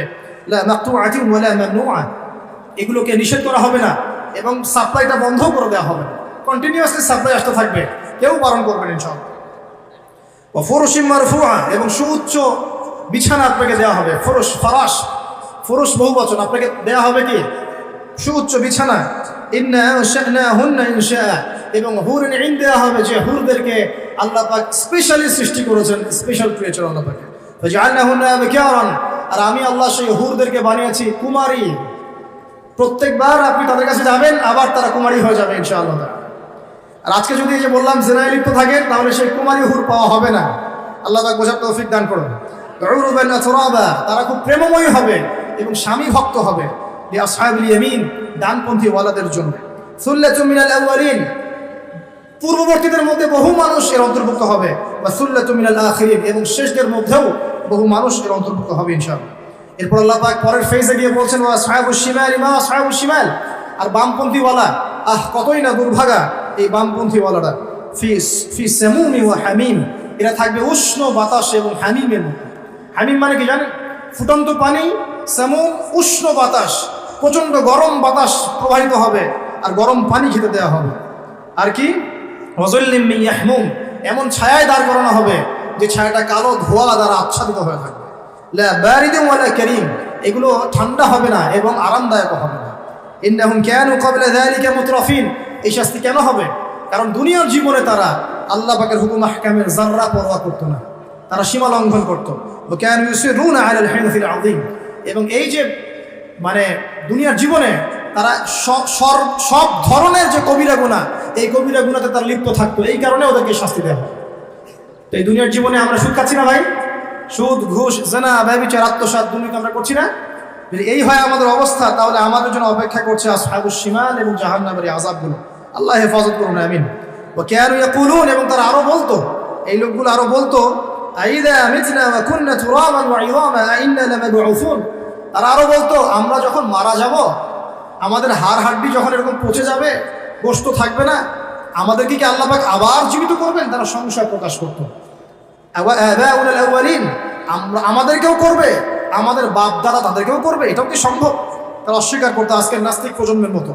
কুল ইন্নাল আউয়ালিনা ওয়াল আখিরিন, আল্লাহ বলেছেন বলে দিন হে নবী আপনি বলে দিন, অবশ্যই তোমাদেরকে তো করা হবে এবং তোমাদের পূর্ববর্তীদেরকেও করা হবে, শেষদেরকেও করা হবে, সামনের মানুষকে করা হবে।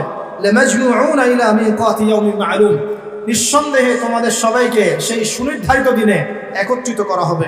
সুম্মা ইন্নাকুম আইয়ুহাদ দাল্লুনাল মুকাজ্জিবুন, এরপর হে তোমরা পথভ্রষ্টরা এবং মিথ্যা প্রতিপন্নকারীরা, শুনে রাখো লাআকিলুনা মিন শাজারিন মিন যাক্কুম, তোমাদেরকে খাওয়ানো হবে যাক্কুম গাছের সেই তিক্ত বিষাক্ত ফল। ফামালিউনা মিনহাল বুতুন, এগুলো তোমাদের পেটের মধ্যে কোনো তৃপ্তি নিয়ে আসবে না, পেট ভরবে না এগুলোতে। ফাশারিবুনা আলাইহি মিনাল হামিম, এবং তোমাদেরকে হামিমের শরাব পান করানো হবে, ফুটন্ত উত্তপ্ত পানি পান করানো হবে। ফাশারিবুনা শুরবাল হিম, এই উত্তপ্ত পানিটাও তোমরা তখন উটের মতো করে পান করবে। উট যেমন করে গটগট করে পানি পান করে, সেই উত্তপ্ত পানিও তোমরা গটগট করে পান করা শুরু করবে। হাদা নুজুলুহুম ইয়াউমাদ্দিন, এগুলো হবে জাহান্নামীদের সেই দিনের মেহমানদারি। নাহনু খালাকনাকুম ফালাউলা তুসাদ্দিকুন, আল্লাহ পাক বলেন আমি তোমাদেরকে সৃষ্টি করেছিলাম, তোমরা কি তারপরেও আমার প্রতি বিশ্বাস করবে না? এরপর আল্লাহ পাক কিছু নিয়ামতের কথা বলছেন যে আফরাআইতুম মা তুমনুন, তোমরা যে বীর্যপাত ঘটাও, সেই বীর্যের দিকে কখনো লক্ষ্য করেছো কি?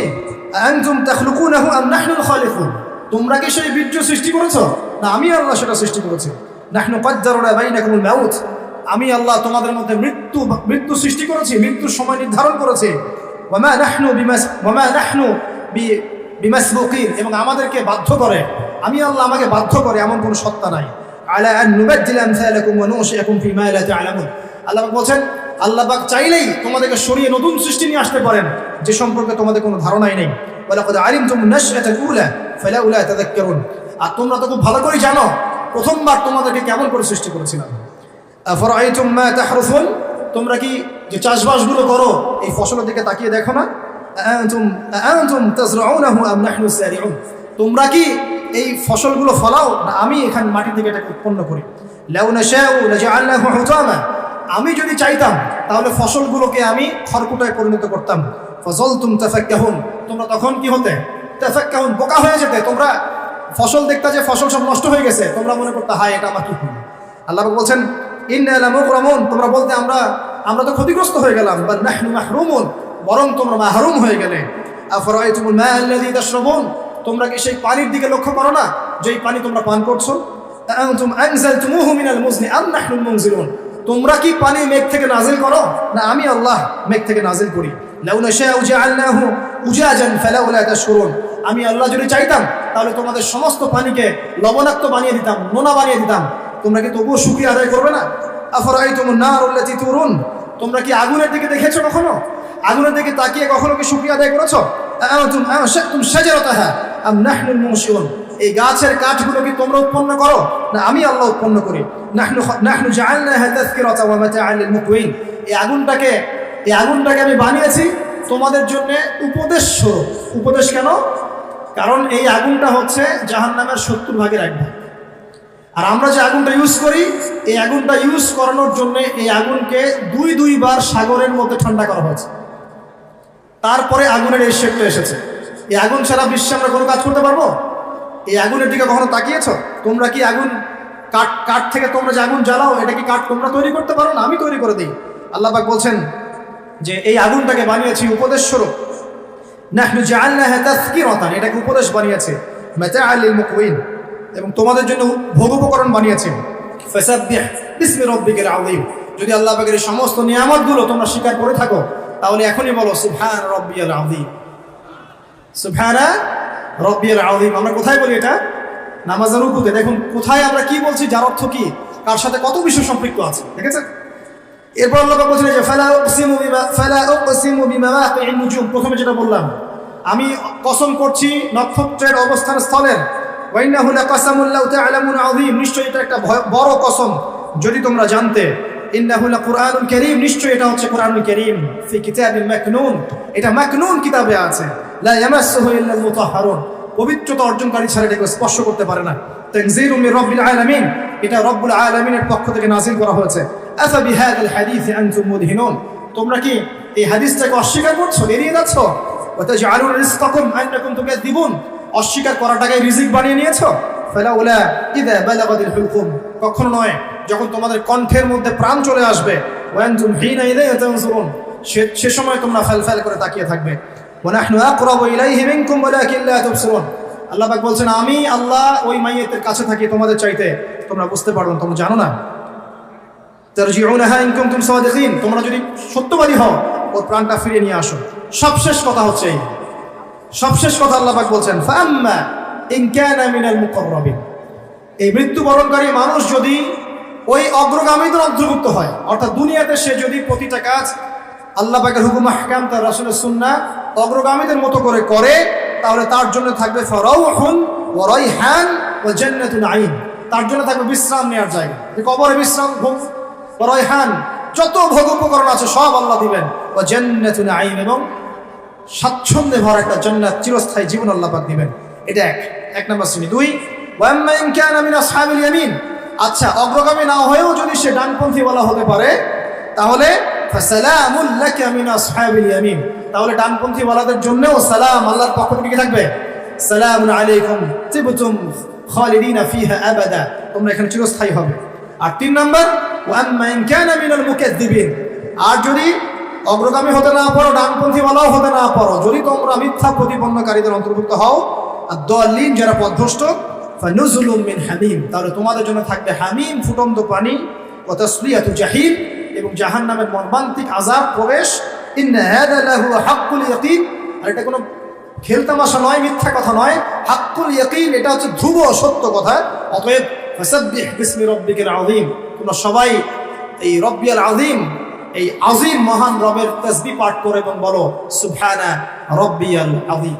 আমরা সবাই বলি সুবহান রাব্বিয়াল আযীম। সূরা ওয়াকিয়ার মধ্যে আল্লাহ রাব্বুল আলামিন প্রথমে কি বলেছেন? কিয়ামতের ভয়াবহতার কথা, 3 শ্রেণীর মানুষের কথা, ডানপন্থী ওয়ালাদেরকে আল্লাহ পাক কি নিয়ামত দিবেন, অগ্রগামীদেরকে কি নিয়ামত দিবেন, বামপন্থীদের কি অবস্থা হবে, এবং কোরআন কেন্দ্রিক আমাদের কাজগুলো কি। আল্লাহ রাব্বুল আলামিন এভাবে আমাদের প্রত্যেককে প্রত্যেকটা সূরা খুঁটে খুঁটে পড়ার তৌফিক দান করুন, ব্যাখ্যা সহ পড়ার তৌফিক দান করুন, বিশ্লেষণ করার তৌফিক দান করুন। আমাদের সবাইকে আল্লাহ পাক কোরআনওয়ালা বানিয়ে দিন, হাদিসওয়ালা বানিয়ে দিন, নবী সুন্নাহওয়ালা বানিয়ে দিন, এবং এই দুনিয়ার জীবনে কোরআন এবং সুন্নাহকে কেন্দ্র করে আমাদের সবাইকে এগিয়ে যাওয়ার তৌফিক আল্লাহ পাক দান করুন।